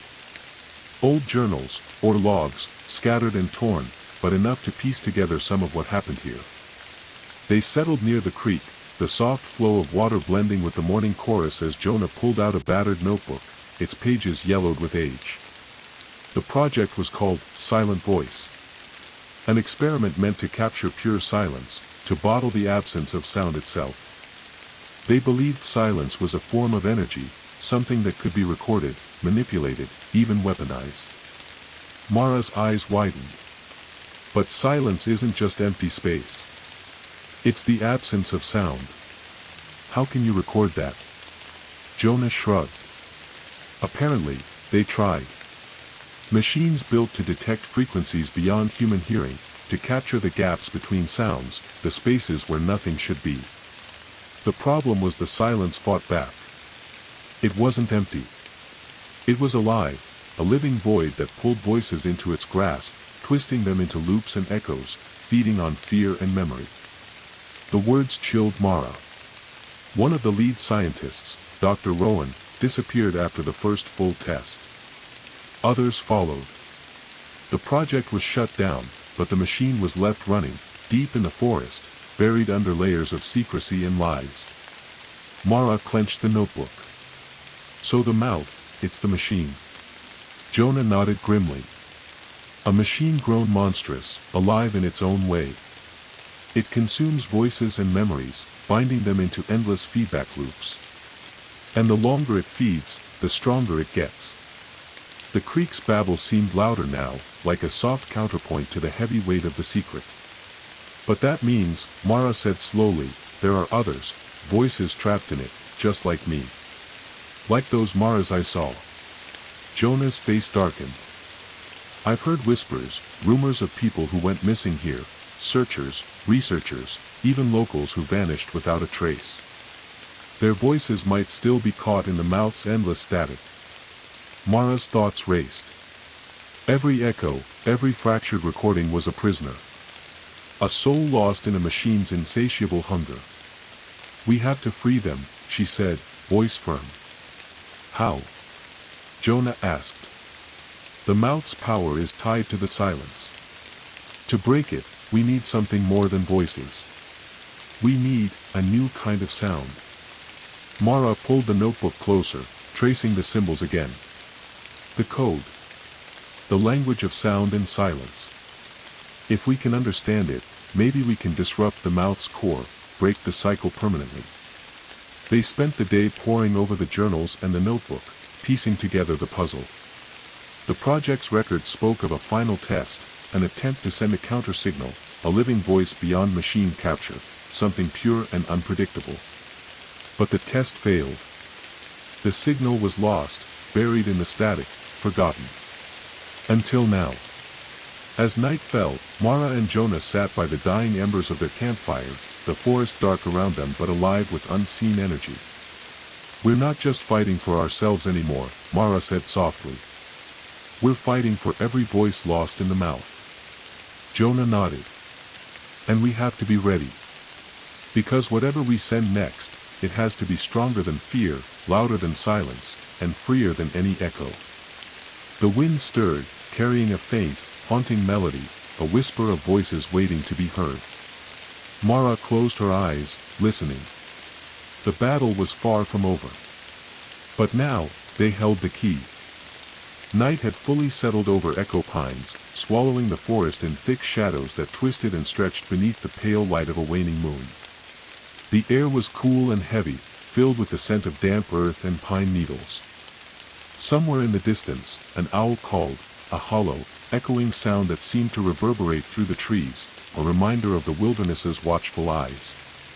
Mara sat by the dying embers of their campfire, the orange glow flickering across her face as she flipped through the worn pages of the journals Jonah had recovered. Each entry felt like a piece of a vast, dark puzzle, snippets of obsession, experiments pushed beyond reason, and warnings that had been ignored. Jonah worked quietly nearby, his hands assembling a tangled mess of wires and salvaged equipment. His makeshift device was a strange hybrid of old tape recorders, radios, and something more advanced, something he refused to fully explain, hinting at knowledge gained from years of research and survival. "We have to create a voice that can't be caught," Mara said softly, breaking the silence. "Something alive, unpredictable, something that can slip through the mouth's grasp." Jonah looked up, eyes tired but focused. "The journals mention it, the counter-signal. A living frequency that can disrupt the mouth's loops, free the trapped voices, and silence the machine." Mara nodded, tracing the symbols in the notebook. "But it can't be just sound. It has to be a story. A living story, full of emotion, change, and chaos." Her thoughts drifted to the countless loops she'd been trapped in, the endless repetition of fear, confusion, and despair. The counter-signal had to be the opposite, a beacon of life, hope, and defiance. Together, they began to plan. They scavenged parts from the ruins around the collapsed tower and the cabin, piecing together a device capable of broadcasting a complex, layered signal, one that combined voice, music, and ambient sounds from the forest itself. Mara practiced her voice, shifting between whispers, song, and spoken word, experimenting with tones and rhythms that felt raw and unfiltered. "We have to be unpredictable," she said. "If the mouth can predict the sound, it will trap it again." Jonah added layers of static, bursts of silence, and wild bursts of sound harvested from nature, the rustling leaves, the call of the owl, the rush of the creek. Hours blurred into days as they refined the counter-signal, their voices weaving together like a tapestry. At times, the mouth pushed back. The forest darkened, shadows stretching toward them with malevolent intent. Faint whispers echoed through the trees, trying to lure Mara and Jonah into silence. "Come back. Join us. Become the echo." But Mara stood firm. Her voice rose above the din, carrying strength born of pain and hope. The device hummed to life, emitting the first test transmission, a delicate thread of sound that slipped through the forest like a breeze. The reaction was immediate. The mouth flinched, a ripple passing through the static that had suffocated the forest for so long. Trapped voices within the mouth's grasp stirred, faint cries, fragments of songs, broken laughter, beginning to weave together, responding to the counter-signal. Mara felt tears slip down her cheeks. "They're listening," she whispered. But the battle was only beginning. The mouth was vast, its hunger deep-rooted. Every burst of freedom came with a backlash, waves of oppressive silence, spectral figures flickering at the edges of vision, shadows whispering threats in voices that were not quite human. One night, as Mara and Jonah worked late in the cabin, the power flickered, plunging them into darkness. A cold presence filled the room. "You cannot defeat the silence," a voice hissed, layered with static and sorrow. Mara gripped Jonah's hand. "We're not afraid," she said firmly. The room shuddered as the mouth's presence pressed closer. But the counter-signal surged. The device crackled and roared, drowning out the silence with a vibrant, living soundscape, a chaotic blend of Mara's voice, forest sounds, and the freed echoes of lost souls. The presence recoiled. The room filled with light. When the power returned, the oppressive weight had lifted. Mara and Jonah exchanged exhausted smiles. They were winning. But the mouth was not defeated. It was evolving. And it would not rest. The forest held its breath as dawn painted the sky with hues of pink and amber, the gentle light spilling through the towering pines like a soft benediction. Mara and Jonah sat beside the creek, their eyes heavy with exhaustion but alight with a spark of triumph. The counter-signal had begun its work, rippling through the mouth's endless loops, unraveling the twisted threads of trapped voices and memories. But victory was a fragile thing. The voices they had freed were not silent gratitude. Instead, a turbulent chorus rose, fragments of stories, shattered emotions, and fractured identities converging in a storm of sound that threatened to overwhelm the senses. Mara's fingers trembled as she adjusted the dials on their makeshift device, trying to balance the delicate flow of voices. "It's like untangling a web made of screams and whispers," Jonah murmured. Each voice a thread, tangled with fear, pain, and hope. The freed voices spoke over one another, a chaotic symphony that carried echoes of lives once lived, moments lost, and memories trapped in endless feedback. Mara closed her eyes, focusing on a single thread, a soft voice that called her name. It was familiar and distant, like a memory half remembered. "Mara." The voice pulled at her heart, stirring a deep ache. "Who are you?" she whispered. The voice hesitated, then answered with a fragment of a story, a woman's laughter, a child's cry, a song sung beneath moonlight. The chorus around her swelled, voices layering in an overwhelming tide. Some were terrified. Others were pleading. And some were angry. "Why did you leave us? Why didn't you save us? You promised." Mara's breath caught. The voices were not just echoes, they were alive, with fears and regrets. She understood then, freeing them was only the first step. They needed more than release, they needed to be heard, understood, and healed. Jonah placed a steady hand on her shoulder. "We can't just broadcast sound. We have to tell their stories. Give them a voice that's more than noise." Mara nodded slowly. She picked up the recorder and began to speak, weaving the fragments into a tapestry of memory and meaning. She told their stories, of lives interrupted, dreams shattered, and hopes held tight in the dark. Her voice softened the chaos, drawing the chorus into harmony. The forest listened. The mouth recoiled, its grasp loosening as the chorus transformed from raw noise into a living narrative. But the fight was far from over. The machine beneath the earth pulsed with renewed hunger, adapting and shifting to counter their efforts. Mara and Jonah worked tirelessly, their days and nights blurring as they balanced the delicate dance between silence and sound. They ventured deeper into the forest, following whispers and clues that led them to forgotten places, old cabins, rusted equipment, and journals hidden beneath layers of earth. Each discovery revealed more about the project that birthed the mouth, the obsession with silence, the experiments pushed too far, and the sacrifices made in its name. As they pieced together the past, the voices grew clearer, stronger. Some spoke of betrayal. Others of love lost.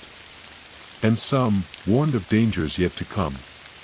One night, as the forest slept under a blanket of stars, Mara heard a new voice, a deep, resonant tone that carried authority and sorrow. Beware the silence beneath the silence, it warned. For the mouth is but a shadow of the true darkness. Mara's heart pounded.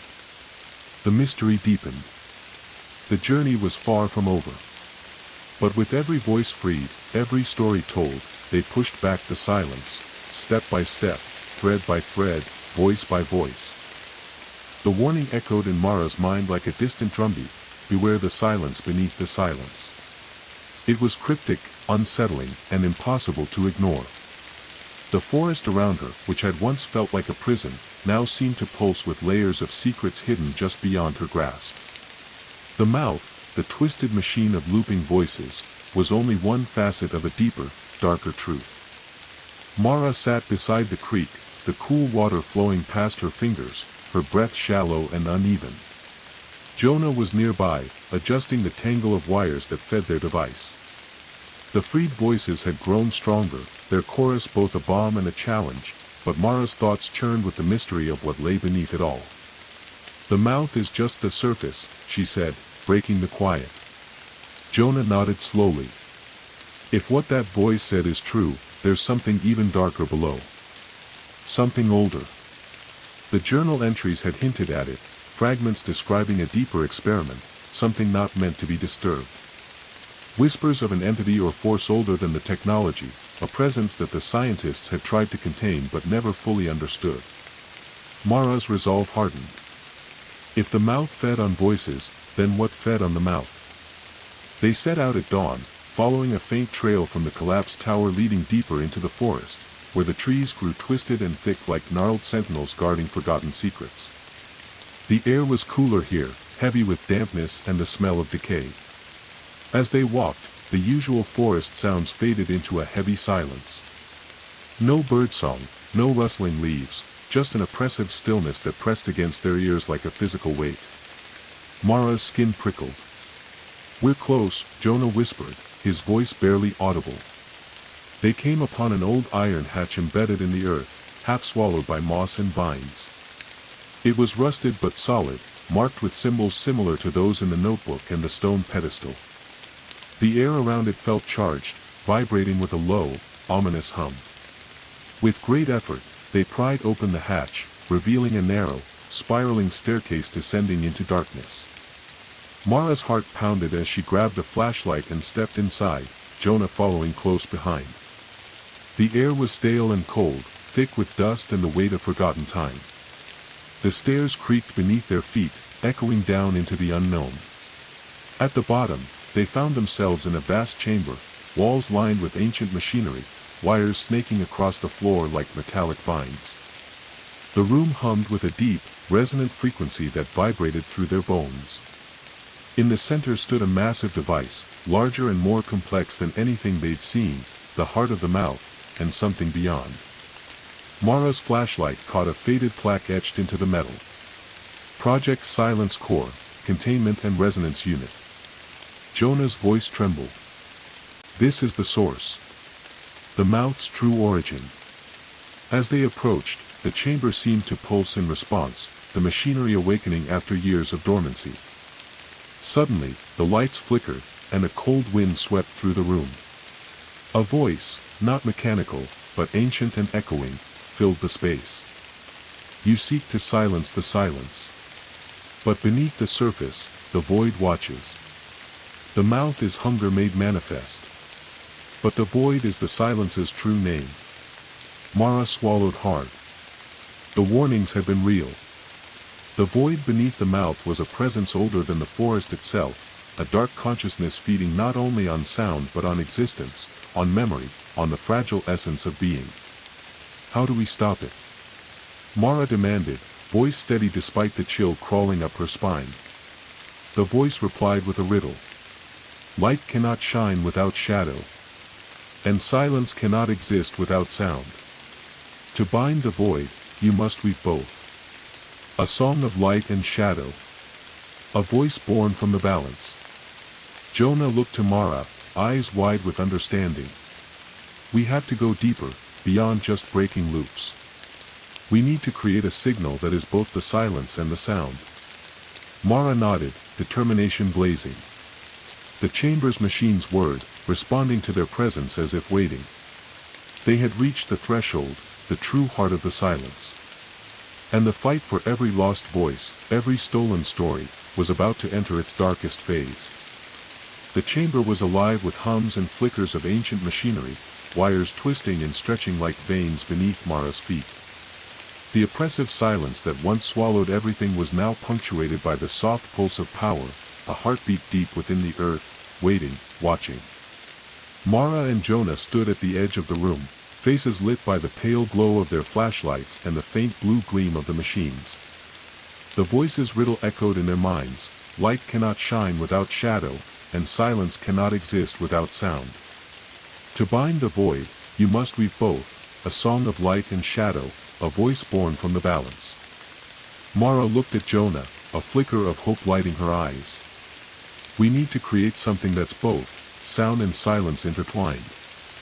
A signal that doesn't just fight the mouth, but becomes part of the balance itself. Jonah nodded, his fingers already moving over the tangle of equipment they'd brought, working to interface with the ancient technology. If we can synthesize a frequency that carries the contradictions, the living sound and the void, it might be able to seal the mouth and the void beneath. They set to work. Using their combined knowledge, the salvaged journals, and the notebook of symbols, they began crafting the countersignal. It had to be complex, unpredictable, and imbued with the raw emotion and chaos of life itself, while also containing the quiet stillness of true silence. Mara's voice became their instrument. She began with a low hum, steady and pure. Jonah layered it with soft static and ambient noises from the forest, the rustling leaves, the distant call of an owl, the trickle of the creek. Then came bursts of sharp, fractured sounds, whispered words, broken laughter, cries, and sighs, echoes of the voices they'd freed. They mixed these with long stretches of silence, not empty but alive with possibility. The device roared to life, broadcasting the signal deep into the heart of the chamber. The ancient machinery responded, gears turning, lights flickering, the hum rising into a crescendo that vibrated through their bones. Suddenly, the chamber trembled. A wave of shadow erupted from the walls, dark tendrils twisting and writhing like living smoke. The void beneath the mouth was stirring, trying to resist. Mara's voice rose, strong and unwavering. We are the balance. The light in the shadow. The sound in the silence. We are the voice unbound. The shadows writhed, twisting into forms that seemed almost human, faces frozen in agony, mouths open in silent screams. Jonah adjusted the frequencies, weaving the signal tighter, balancing the chaotic notes with the quiet pauses. The void's presence pressed against them, cold and overwhelming, trying to suck the sound into endless silence. But Mara's voice grew stronger. She sang the stories of those lost, of fear and hope, pain and love, binding the voices together into a living song. The machine's lights flared, the chamber shaking violently. Then, as if the earth itself exhaled, the shadows began to recede. The void's grip loosened. The mouth stuttered, its endless loops unraveling like thread pulled from a spool. Mara and Jonah fell to their knees, breathless but alive. The chamber quieted. The hum faded into peaceful stillness. Outside, the forest seemed to breathe anew. For the first time in what felt like forever, the silence was balanced, not empty, but alive with the full spectrum of sound and quiet. Mara looked to Jonah, a weary smile breaking through the exhaustion. We did it, she whispered. Jonah nodded, tears in his eyes. For now. They knew the fight was far from over, the mouth and the void were ancient and relentless. But together, they had forged a new voice. A voice born from balance. A signal unbound. The balance signal had shifted the very core of Echo Pines, transforming the heavy silence that once pressed down like a shroud into a living tapestry of sound and stillness intertwined. The oppressive weight had lifted, replaced by a gentle hum, the heartbeat of a forest healing, voices freed, and shadows receding. Mara and Jonah emerged from the chamber at dawn, the sky awash with soft light, pinks and golds bleeding through the canopy above. The forest around them felt different, alive and breathing, as though it had been waiting for this moment, ready to awaken from a long, restless slumber. Yet even in this new dawn, Mara felt a quiet unease. The mouth and the void had been slowed, but not destroyed. Their victory was a reprieve, a pause in a war that had raged long before they arrived and would continue long after. As they walked back toward the cabin, the freed voices followed, not as echoes or loops, but as gentle whispers riding the breeze, stories shared among the trees. "Thank you," they seemed to say.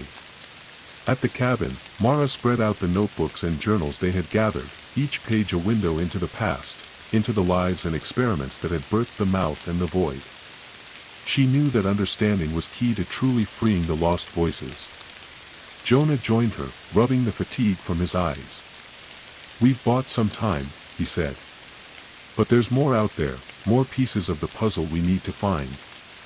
Mara nodded, eyes tracing the symbols etched into the pages, symbols that now felt like a language of both warning and hope. "The balance is delicate," she said softly. "We have to keep it that way. Protect it." They spent the days that followed restoring the cabin and setting up a small base, a refuge and a listening post for the voices still wandering the forest. They recorded stories, pieced together fragments of memories, and created a map of the frequencies where the silence still whispered. At night, Mara dreamed of voices, some familiar, some strange, calling out from beyond the veil of sound and shadow. One dream stood out. A figure, cloaked in darkness, reached out with hands made of static and light. "You have balanced the mouth," it said in a voice like distant thunder, but the void beneath watches still. "Beware those who seek to exploit the silence for their own ends." Mara woke with a start, the warning ringing in her ears. She shared the dream with Jonah the next morning. "There's something else," she said. "Something or someone who wants the silence, for power." Jonah frowned. "If that's true, we're not just fighting a machine or a void. We're fighting forces that don't want the silence broken." The peaceful forest around Echo Pine seemed to hold its breath. The balance was fragile. The voices were free but vulnerable. And Mara knew that their journey was far from over. The fight to protect the voice unbound, to keep the silence alive and free, had only just begun. The forest of Echo Pines wore its new dawn like a fragile mask, sunlight dappling through the canopy in gentle swaths, birdsong mingling with the fresh breeze. Yet beneath this veneer of peace, a tension hummed in the air, subtle but unmistakable. Mara and Jonah could feel it, a distant stirring, a shadow at the edge of the balance they had fought so hard to establish. The dream's warning haunted Mara's mind. "Beware those who seek to exploit the silence for their own ends." It wasn't just an echo from a restless spirit or a warning from the void. It was a prophecy. Their efforts to free the voices and balance the silence had attracted attention, dangerous attention. One evening, as the sun dipped behind the trees and the forest turned shades of violet and gray, Mara sat by the cabin's small fire, the notebook opened on her lap. Jonah was checking the equipment when a sudden crack echoed through the woods, a sharp, unnatural snap, like a branch breaking under heavy boots. They froze. The silence that followed was unnatural, pregnant with expectation. Jonah whispered, "We're not alone." Mara's heart pounded as she grabbed the flashlight, its beam slicing through the gathering gloom. They moved cautiously toward the sound, senses heightened. The trees thickened, shadows lengthening into twisted shapes. Then, from the darkness emerged figures, 4 of them, moving deliberately, cloaked in dark jackets, faces obscured by hoods and scarves. Their eyes glinted in the firelight, cold and calculating. One stepped forward, voice calm but edged with authority. "You have been meddling with forces beyond your understanding." Mara stood tall, her voice steady. "We're protecting the voices trapped here. The silence belongs to no one." The stranger smiled thinly. "Silence is power. And power belongs to those who can wield it." Jonah stepped beside Mara, fingers tightening on a handheld transmitter. "We won't let you exploit the silence." The intruders exchanged glances, then the leader spoke again. "We are the seekers. We've been watching the mouth and the void for years. Your signal disturbed the balance we maintain. Mara's pulse quickened. Balance? You mean the silence you control? The seeker's eyes narrowed. Control is a strong word. We are guardians, keepers of the silence's true nature. But your signal threatens to unravel that. Your silence is a cage, Mara said firmly. And we're breaking free.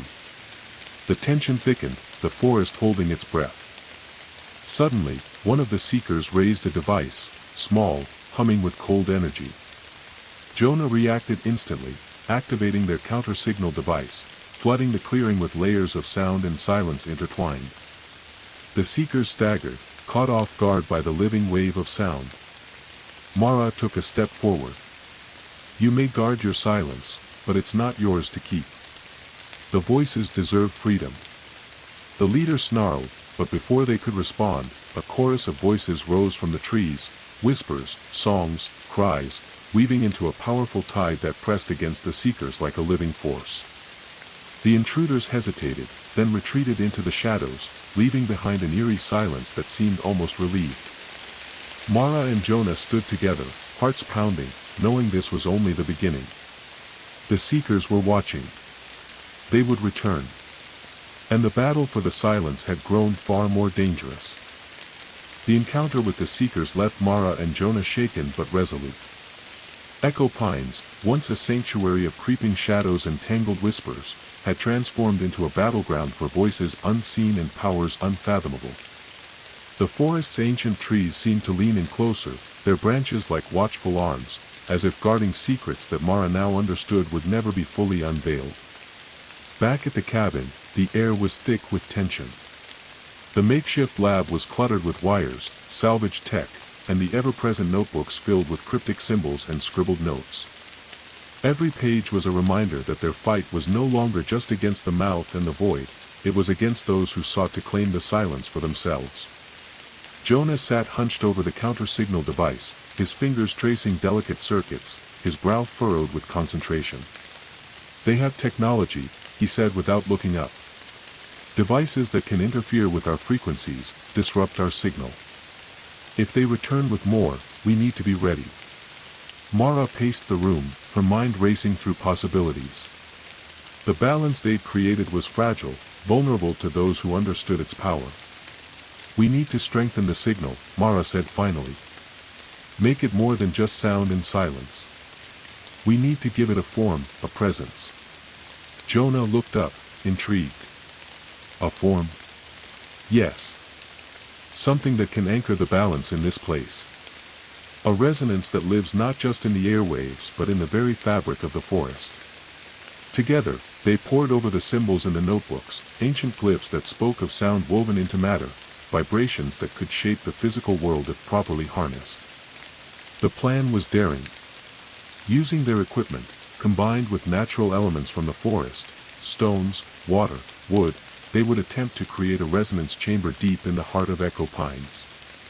A place where the balance signal could be amplified and stabilized, anchored in the living world.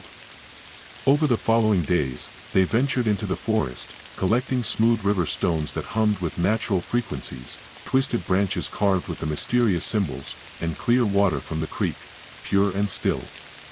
They built the chamber in a secluded glade, a circular formation of stones and wood, etched with the glyphs and wired with their devices.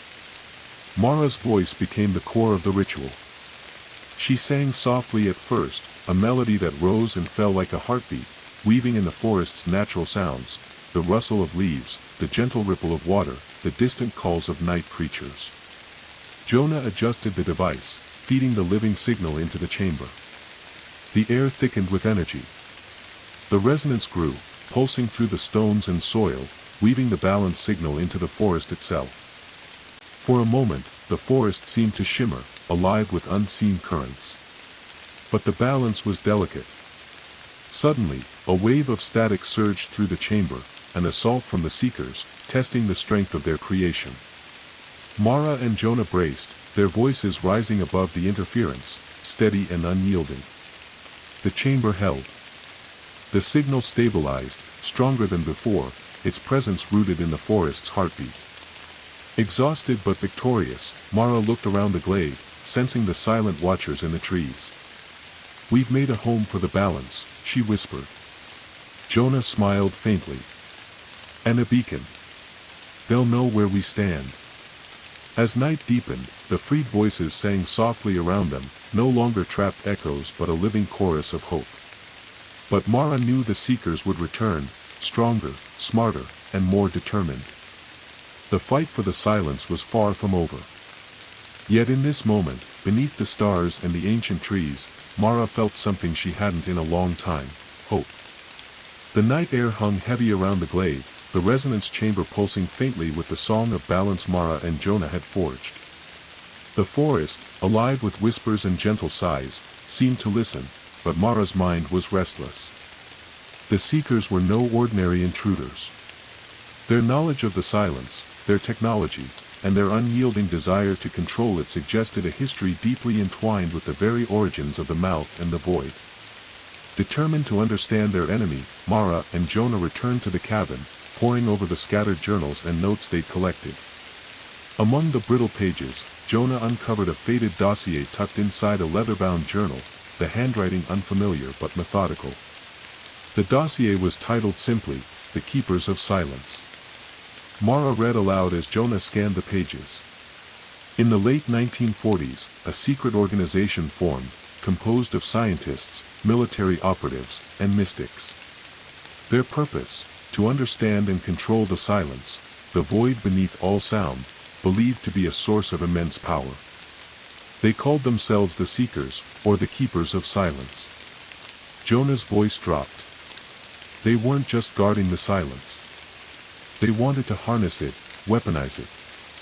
The dossier detailed early experiments, some that aligned disturbingly with the Silent Voice Project, attempts to capture silence as a tangible force. It described rituals and technologies designed to communicate with the void, to bind it, and to use it as a tool of influence. But the silence resisted, Mara whispered, eyes scanning the page. It pushed back, corrupting the machines, trapping voices, creating the mouth and the void. Jonah looked grave. The seekers fractured, some wanting to destroy the silence, others wanting to control it. Over decades, they splintered into factions, each with their own agenda. Mara's fingers brushed a paragraph about a Council of the Silent, the faction they'd encountered. They believed the silence must be preserved, untouched and controlled. To them, freedom of voice is chaos. Jonah nodded. And that's why they attacked us. To protect their order. A weight settled on Mara's shoulders. The Seekers weren't just enemies, they were an ancient force, guardians of a dangerous secret, and now adversaries in a war that stretched back generations. "We have to be smarter," Mara said, voice steady. "We need allies, voices from the past, from the freed souls, to stand with us." Jonah's eyes flickered with determination. "If the Seekers have history, we can use it against them. Maybe uncover their weaknesses, the divisions between factions." They spent hours compiling a list of frequencies and locations mentioned in the dossier, sites where the Seekers had established outposts, places of ritual and power within the forest. Mara knew the next step was clear. They would have to venture beyond Echo Pines, follow the trail of the Seekers' legacy, and confront the darkness that still bound the silence. Outside, the forest whispered secrets in the cool night breeze. The battle for the voice unbound had deepened. And the true war was just beginning. The days that followed were a whirlwind of preparation. Mara and Jonah packed carefully, selecting the essentials, the notebooks, the resonance device, salvaged gear, and supplies for a journey that promised to lead them beyond the borders of Echo Pines and deep into the shadows of a forgotten past.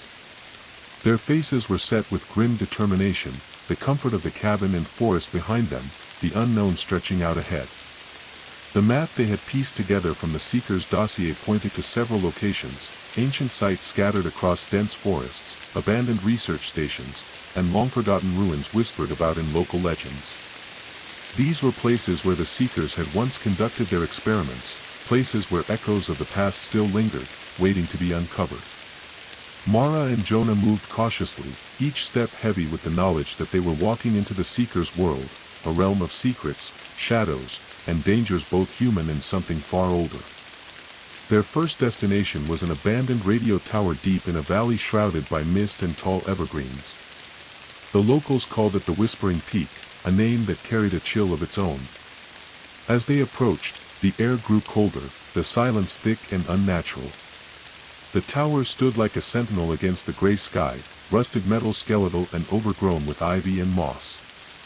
Strange symbols, similar to those Mara had seen before, were etched into the concrete base, glowing faintly with a pale blue light as dusk settled. Jonah examined the markings with a mixture of fascination and caution. The Seekers used this place to amplify signals, he said.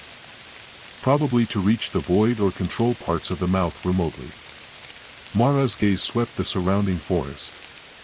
The trees seemed to lean closer, their branches clawing at the sky. A faint, distant hum resonated through the air, a living pulse that made the hair on her arms stand on end. Inside the tower, broken consoles and shattered glass littered the floor. Dust hung thick in the stale air, disturbed only by their footsteps. At the heart of the structure, they found an ancient transmitter, corroded but intact, covered in wires that seemed to pulse faintly with residual energy. Jonah carefully connected their device to the transmitter, hoping to tap into the lingering frequencies left by the Seekers. As they powered up the equipment, the chamber filled with a strange resonance, a mix of sound and silence that made the air vibrate with an eerie energy. Suddenly, the static surged, and shadows flickered along the walls. A voice, faint, distorted, but unmistakably human, whispered from the speakers. The silence watches. The balance falters. Beware the shadows that seek the void. Mara's heart pounded as the voice repeated, a chilling warning that seemed to come from a trapped soul, caught between worlds. Jonah turned pale. We're not alone here. Outside, the forest darkened as a creeping fog rolled in, swallowing the trees and muting the sounds of wildlife. Mara's eyes scanned the mist. Figures moved just beyond sight, shapes flickering like ghosts. The Seekers, she breathed. They're here. They retreated to the base of the tower, but the fog seemed to close in, disorienting and thick with menace. Mara's voice rose above the growing silence. We have the balance. We have the voices. We're not afraid. The fog paused, as if listening. Then, with a sudden rush, the shadows surged forward, figures coalescing into menacing forms, their faces hidden behind masks that hummed with cold energy. Jonah activated their device, broadcasting the balance signal in a wave of sound and stillness. The shadows faltered, retreating into the mist with angry hisses. Breathing heavily, Mara realized this was only the beginning. The Seekers' reach was long, their shadows cast wide. And the deeper they ventured, the more perilous the path became. But Mara knew they could not turn back. The voices depended on them. The silence needed to be free. And the forest, haunted, alive, and whispering, held its breath for what would come next. The early morning sun filtered weakly through the thick canopy, casting fractured light onto the damp earth as Mara and Jonah trudged onward from the radio tower. The memory of the fog-bound encounter clung to them like a shadow, a stark reminder that the Seekers' influence stretched far beyond the mouth and the void beneath echo pines. The map, dog-eared and marked with faint stains, pointed them toward their next destination, an abandoned outpost deep in the heart of a dense, ancient forest known by locals as the Hollow Woods. Legends whispered of vanished travelers, strange lights, and voices carried by the wind, echoes of a time when the Seekers had conducted their darkest experiments in secret. The path was overgrown and tangled with thorny brambles, forcing Mara and Jonah to move slowly and deliberately. The thick silence here was suffocating, the kind that pressed against your ears so hard it felt as though sound itself had been swallowed. Hours passed with only the crunch of their boots and the occasional distant caw of a raven to break the oppressive quiet. As they neared the outpost, the trees grew taller and closer, their twisted limbs intertwining like gnarled fingers. A low mist clung to the forest floor, weaving through the roots and decaying leaves like a living thing. Then, through the fog, the shapes of dilapidated buildings emerged, skeletal remains of metal and wood, windows shattered or boarded up, and walls scarred with graffiti in a language Mara did not recognize. The outpost had once been a hub of activity, now surrendered entirely to the slow reclamation of the wild. They approached cautiously, senses alert for any sign of the Seekers or the Void's influence. Inside the largest building, they found an array of old equipment, decaying radios, half-buried tapes, and cryptic diagrams pinned to walls. On one battered desk lay a leather-bound journal, its cover worn but intact. Mara's hands trembled as she opened it. The pages were filled with frantic entries, experiments detailing attempts to capture silence as a weapon, notes on the balance signal, and warnings scrawled in the margins. The Void resists containment. Voices trapped within scream for release. The Seekers fracture under its weight. Beware the shadowed watchers, they seek to silence the song. Jonah picked up a reel of tape, dusting it off carefully. There might be recordings here, he said. Voices caught in the experiments, maybe even some we can free. They set up their equipment, hoping to play the tapes and glean whatever knowledge might remain. As the tape whirred to life, a chorus of fractured voices emerged, cries, whispers, songs, layered and overlapping, some desperate, some serene, all trapped in a chaotic resonance. Suddenly, the temperature dropped sharply. A spectral chill filled the room as shadows flickered at the edges of their vision. The voices on the tape became distorted, warping into an eerie melody that seemed to seep into the walls themselves. A deep, resonant voice spoke through the static, chilling and authoritative. You trespass on sacred ground. The silence belongs to us. Leave, or be swallowed. Mara gripped Jonah's arm, heart racing. They knew the warning wasn't empty. Outside, the forest seemed to darken further, the trees bending toward the outpost as if eager to reclaim it. The fight was growing fiercer. Yet amidst the danger, Mara felt a stirring of hope. The tapes held fragments of the past, pieces of the silence's true nature and the key to unraveling the Seeker's power.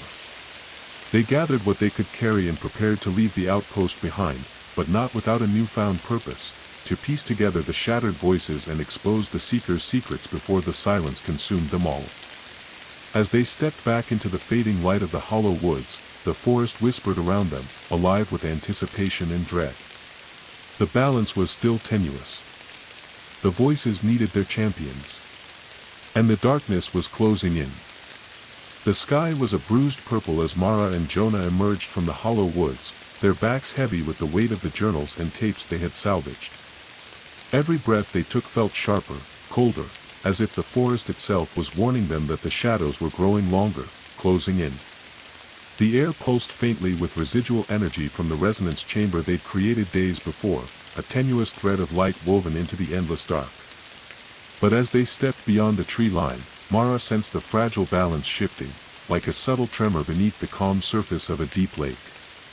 Jonah checked the device again, its lights flickering in uneven rhythms. The Seekers are adapting, he muttered. Our balance signal is under assault. Mara's gaze swept the horizon, where the last golden rays of sunset gave way to creeping dusk. They won't stop, she said. They'll hit us harder. That night, the forest around the cabin became a battlefield of silence and sound. The Seekers launched a counterattack, waves of distorted noise, low-frequency pulses that vibrated through the earth and air.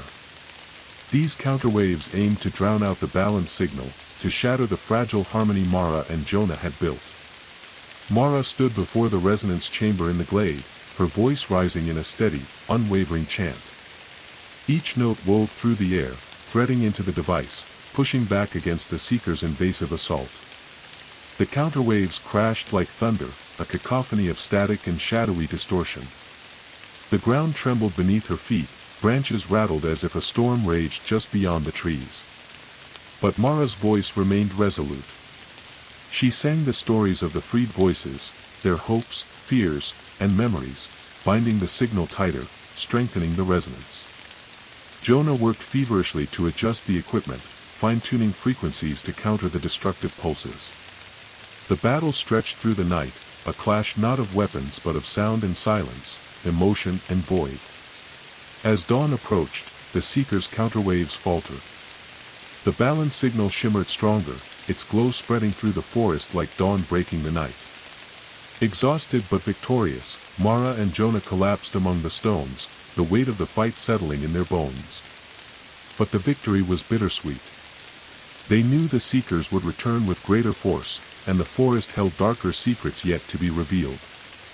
Mara glanced at the horizon, where the first light met the shadows. "We have to keep fighting," she whispered. "For the voices. For the silence." Jonah nodded, eyes heavy but determined. "The next wave will be the hardest. But we're not alone. The voices will guide us." Outside, the forest whispered on, alive with secrets and songs yet unsung. The war for the vanishing sound raged on.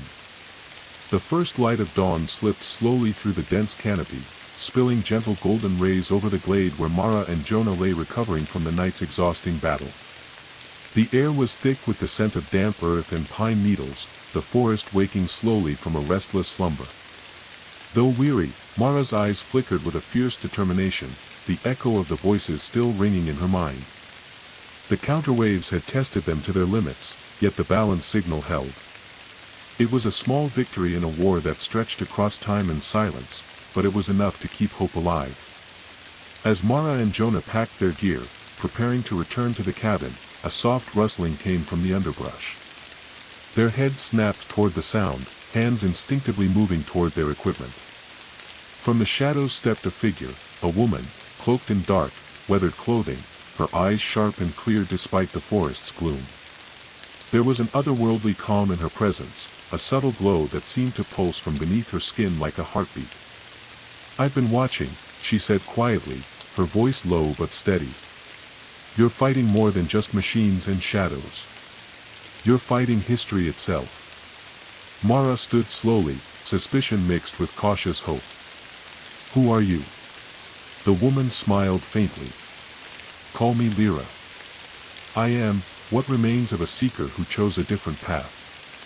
Jonah stepped forward, eyes narrowed. "A seeker? Then why help us?" Lyra's gaze softened. "Because the silence is not meant to be controlled or caged. It is a living force, chaotic, beautiful, dangerous. The seekers I once belonged to sought power over it, but I saw the cost. I fled, hoping to protect what could be saved." Mara exchanged a glance with Jonah, uncertainty swirling between them. "Why now?" Mara asked. "Why reveal yourself?" Lyra's eyes darkened. "Because the balance you forged threatens the very foundation of their control. They will come for you with everything they have. You need allies, knowledge, and understanding if you are to stand a chance." Over the following hours, Lyra shared stories long buried, of the seekers' rise and fracture, of forbidden rituals, and the ever-present void that resisted their grasp. She spoke of ancient artifacts hidden in the forest, places of power that could amplify or sever the silence's hold. But most importantly, she revealed the existence of the Heart of Silence, a device, lost to time, said to be the key to either sealing the void forever or unleashing it in full. Mara listened, absorbing every detail, the weight of responsibility growing heavier but tempered by newfound hope. Together, they planned their next move, to find the heart before the seekers could use it for their dark designs. As the sun climbed higher, Mara felt the voices around her, no longer mere echoes, but a living chorus of support and strength. The forest whispered promises of secrets yet to be uncovered and dangers yet to be faced. With Lyra by their side, Mara and Jonah stepped into the next chapter of their journey, hearts steeled for the battles ahead. The silence was no longer just a void. It was a story waiting to be told. The sun had barely risen above the horizon when Mara, Jonah, and Lyra set out from the cabin, the forest around them alive with the soft rustling of leaves and the distant calls of waking birds. The morning air was crisp, carrying the scent of pine and damp earth, yet beneath the surface of this peaceful morning lingered a sense of urgency, an invisible thread pulling them deeper into the mysteries of echo pines. The Heart of Silence, Lyra had told them, was no ordinary relic. It was a device crafted long ago by the earliest seekers, designed to manipulate the void that fed the mouth and twisted the silence into a force both terrible and mesmerizing. The power it held was immense, and dangerous. Their journey would take them through uncharted territories of the forest, places where the veil between sound and silence was thinnest, and where the whispers of lost voices grew louder, sometimes nearly overwhelming. For hours, they moved through winding trails and tangled underbrush, guided by Lyra's intimate knowledge of the forest's secret paths. She moved with a grace born of familiarity, her eyes sharp for signs of the seeker's presence or the void's corruption. As they approached a narrow valley shrouded in mist, Mara's skin prickled with anticipation. This was the Vale's Edge, a place spoken of in hushed tones, a boundary where the forest's ancient magic and the silence itself tangled and frayed. The trees here were twisted and dark, their bark mottled with strange symbols glowing faintly in the dim light. The air felt thick, heavy, as if every sound was muffled by an unseen weight. Lyra stopped, her gaze fixed on a stone archway covered in vines and moss. Etched into the arch were the glyphs of the Seekers, symbols of protection and binding. "This is the entrance to the Vault of Echoes," Lyra said softly. "The resting place of the heart. But it won't be easy to reach." Jonah adjusted his backpack, eyes scanning the surroundings. "What kind of traps or guardians are we talking about?" Lyra's expression darkened. "The Seekers didn't leave the heart unprotected. The vault is guarded by both technology and something else. A force born of the void itself." Mara took a deep breath, steadying herself. "Then we face it together." With careful steps, they passed beneath the archway, the air growing colder and more still. The forest seemed to hold its breath as they entered a narrow passageway carved into the earth, the walls damp and lined with more of the glowing symbols. Faint whispers brushed against their ears, unintelligible but filled with emotion, fear, sorrow, hope. Deeper and deeper they walked, the passage narrowing until it opened into a vast cavern. The ceiling was lost in shadow, but below, an ancient stone pedestal stood bathed in an ethereal blue light. Upon it rested a crystalline device, the Heart of Silence. Its facets shimmered with an inner glow, pulsating slowly like a heartbeat. But as Mara stepped forward, the shadows around them stirred. Dark shapes emerged, twisted forms of shadow and silence, guardians born of the void's wrath. A fierce battle erupted. Mara, Jonah, and Lyra fought with a desperate blend of courage and will, their voices weaving the balance signal, pushing back the creeping shadows. The cavern trembled with their struggle, echoes of their fight bouncing off the walls. At the climax, Mara reached the pedestal, her hands trembling as she touched the heart. The pulse of the device surged through her, filling her with a flood of sound and silence, memories and voices interwoven into a single overwhelming wave. She saw glimpses of the Seekers' past, their hopes and fears, their rise and downfall, and the eternal struggle to master a force that could never be fully controlled. With a steadying breath, Mara lifted the heart, the blue light bathing the cavern in a radiant glow. The shadows recoiled, retreating into the void. The Vault of Echoes fell silent, the balance restored. But Mara knew the journey was far from over. The Heart of Silence was both a weapon and a key. And the true challenge lay ahead, using its power wisely to protect the voices and silence alike. Together, Mara, Jonah, and Lyra prepared to face what was coming, their bond forged in the depths of the forest, their purpose clear. The vanishing sound was no longer lost. It was their song to defend. The weight of the Heart of Silence in Mara's hands was heavier than its physical mass. It pulsed with a quiet power that seemed to resonate with the very air around them, a steady heartbeat echoing the forest's ancient rhythms. As they emerged from the Vault of Echoes, the dim light of the cavern gave way to the soft glow of twilight filtering through the trees, casting long shadows that danced with the breeze. Mara, Jonah, and Lyra moved cautiously back toward the cabin, each step a silent prayer that the Seekers had not yet regrouped for a more devastating assault.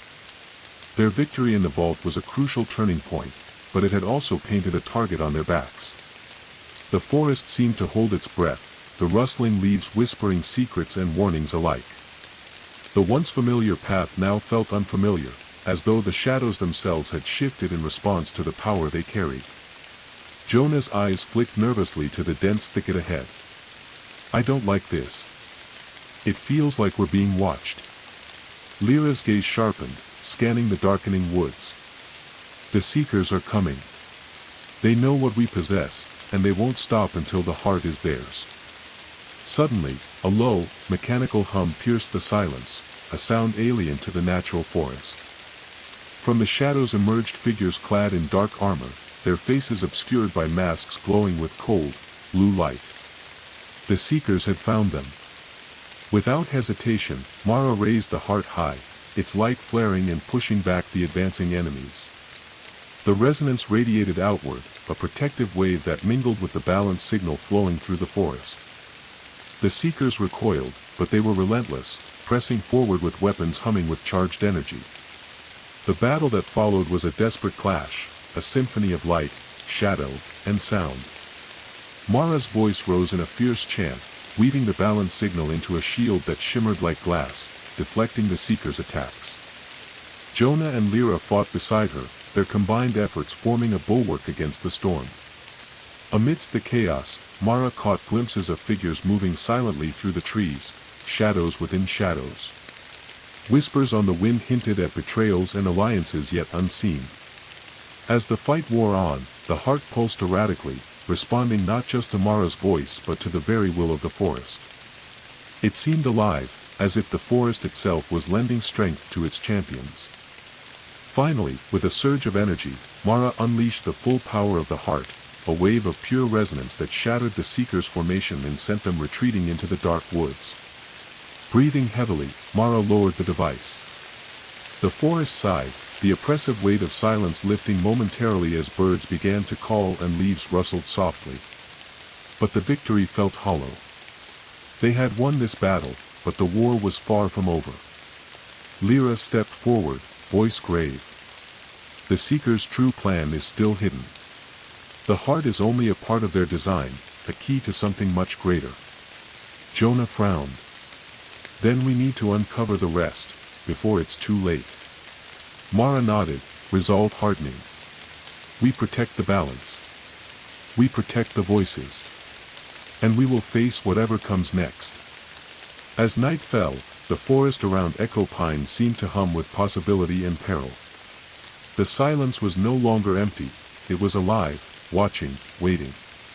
And Mara knew the story of the vanishing sound was far from finished. The days following the fierce battle at the forest's edge passed in a tense blur. Mara, Jonah, and Lyra returned to their cabin, though it no longer felt like a sanctuary but a fragile foothold amid a storm. The heart of silence sat on a carved wooden table, its soft glow a constant reminder of the power they carried, and the danger it invited. The Seekers' retreat was only temporary. Mara could feel it deep in her bones. They were regrouping, gathering resources, and preparing to strike back with greater force. The war for the silence was escalating. Determined to understand the true scope of the Seekers' plans, Lyra led them toward a secret she had long guarded, a hidden archive buried deep beneath the forest, concealed for decades by ancient wards and modern technology. This archive was said to hold the Seekers' most guarded secrets, blueprints, rituals, recordings, and records of experiments that spanned generations. Their journey began before dawn, the forest shrouded in mist that clung to the branches like ghostly veils. The path was narrow and winding, twisting between ancient trees whose trunks bore strange runes glowing faintly with an otherworldly light. Lyra's voice was low as she spoke of the wards protecting the archive. The Seekers feared knowledge would be their undoing. They hid this place, weaving silence and sound into locks only a few could open. They reached the entrance, a moss-covered stone door half buried beneath roots and soil. Intricate carvings decorated its surface, symbols that pulsed faintly in rhythm with the heart's glow. Jonah knelt beside the door, examining the carvings. "It's a puzzle lock. The symbols correspond to sound frequencies." Mara stepped forward, her fingers tracing the glyphs, their shapes humming softly beneath her touch. Slowly, she sang the balance melody, a song crafted from voices freed and silence tamed. The door responded, vibrations coursing through the stone, unlocking ancient mechanisms with grinding echoes. The massive door slid open, revealing a spiral staircase descending into darkness. The air grew colder as they descended, the walls lined with faded murals depicting the Seeker's history, a tapestry of ambition, sacrifice, and despair. At the bottom, they entered a vast chamber lit by bioluminescent fungi and the faint glow of their devices. Rows of shelves stretched endlessly, laden with scrolls, books, and devices humming with dormant energy. Mara approached a pedestal, where a large tome lay open, a chronicle written by the original Seekers. As she read aloud, the chilling truth emerged. The silence is not merely absence of sound, but a sentient force, an echo of the void beyond our realm. Attempts to control it have fractured reality, trapping souls and twisting nature itself. Jonah's voice trembled. They knew the cost, yet they pressed on. Lyra nodded grimly. And now, we face the consequences. Further exploration uncovered recordings of failed experiments, voices caught between worlds, distorted beyond recognition, and warnings of a final ritual intended to merge the void with reality, granting the Seekers ultimate control. Mara's heart pounded as the weight of their mission became clear. They were not just fighting to free voices trapped in silence, they were fighting to prevent a catastrophe that could unravel the fabric of existence. A sudden sound interrupted their discovery, a faint tapping from deeper within the archive. Shadows moved at the edge of the glowing light. Mara, Jonah, and Lyra exchanged tense glances. They were not alone. The Seekers had found the archive. And their dark design was moving closer to fruition. The air inside the hidden archive was thick with tension. Mara, Jonah, and Lyra stood among towering shelves lined with ancient scrolls and flickering devices, their breaths shallow, every nerve alert. The faint tapping that had disturbed their search now echoed louder, deliberate footsteps weaving between shadows, the low murmur of voices in a language older than the forest itself. Mara's heart hammered against her ribs. The Seekers were here, no longer lurking in the distant woods but intruders in the very heart of the knowledge they sought to protect. The final ritual, whispered in the faded tomes, was drawing near, and the consequences promised to shatter the boundary between the silence and reality itself. Jonah's fingers danced over the console of a forgotten device, trying desperately to awaken long-dormant frequencies, hoping to gain any advantage or warning signal. Lyra whispered urgently, "They seek to open the void's gate, a convergence that will merge our world with the silence beyond. If they succeed, the voices will be lost forever, swallowed by the endless dark." Mara's eyes burned with resolve. "Then we stop them. No matter the cost." Their footsteps quickened as they descended deeper into the archive, toward a cavernous chamber glowing with unnatural light. At its center lay an altar carved from obsidian stone, etched with glowing runes that pulsed like a heartbeat. Around it, the Seekers had already gathered, cloaked figures chanting in low, hypnotic tones, their masked faces turned toward the swirling void that hovered like a living shadow above the altar. The chamber vibrated with raw energy, a blend of sound and silence so intense it threatened to tear the walls apart. Mara raised the heart of silence, its crystal facets blazing with fierce light. She began the chant, the balanced melody woven from all the voices they had freed, from the forest itself, from the pulse of life that the Seekers sought to drown. Jonah and Lyra joined her, their voices intertwining into a powerful harmony that rippled through the chamber like a tidal wave. The Seekers faltered, their chant breaking as the heart's resonance clashed with the dark ritual. Shadows writhed, and the void screamed, a soundless cry that echoed inside the minds of all present.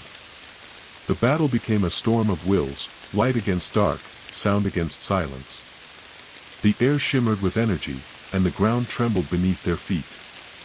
Mara focused on the heart, pouring every ounce of strength and hope into the melody.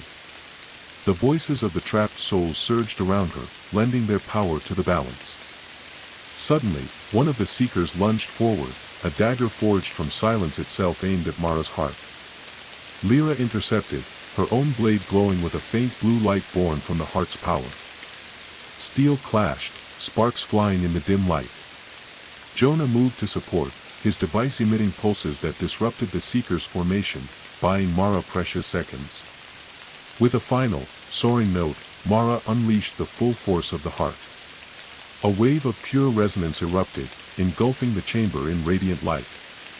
The void screamed and shattered, fragments of darkness dissolving into the ether. The Seekers cried out, their forms dissolving into wisps of shadow before vanishing entirely. The chamber fell silent, the altar dark and empty. Breathing heavily, Mara looked at her companions, eyes shining with both exhaustion and triumph. "We stopped the ritual," she whispered. "For now." Lyra nodded, a rare smile breaking through her solemn expression. "But the silence will always watch. We must remain its guardians." Jonah glanced at the heart, now dim and calm in Mara's hands. "And the voices, they're free." Outside, the forest seemed to exhale, the oppressive weight lifting as dawn's light spilled through the trees. The battle was won, but the war for the silence, and the voices it held, was far from over. Together, Mara, Jonah, and Lyra vowed to protect the fragile balance, knowing the echoes of their fight would resonate for generations to come. The first light of dawn spilled gently over the canopy of echo pines, painting the forest in hues of gold and amber.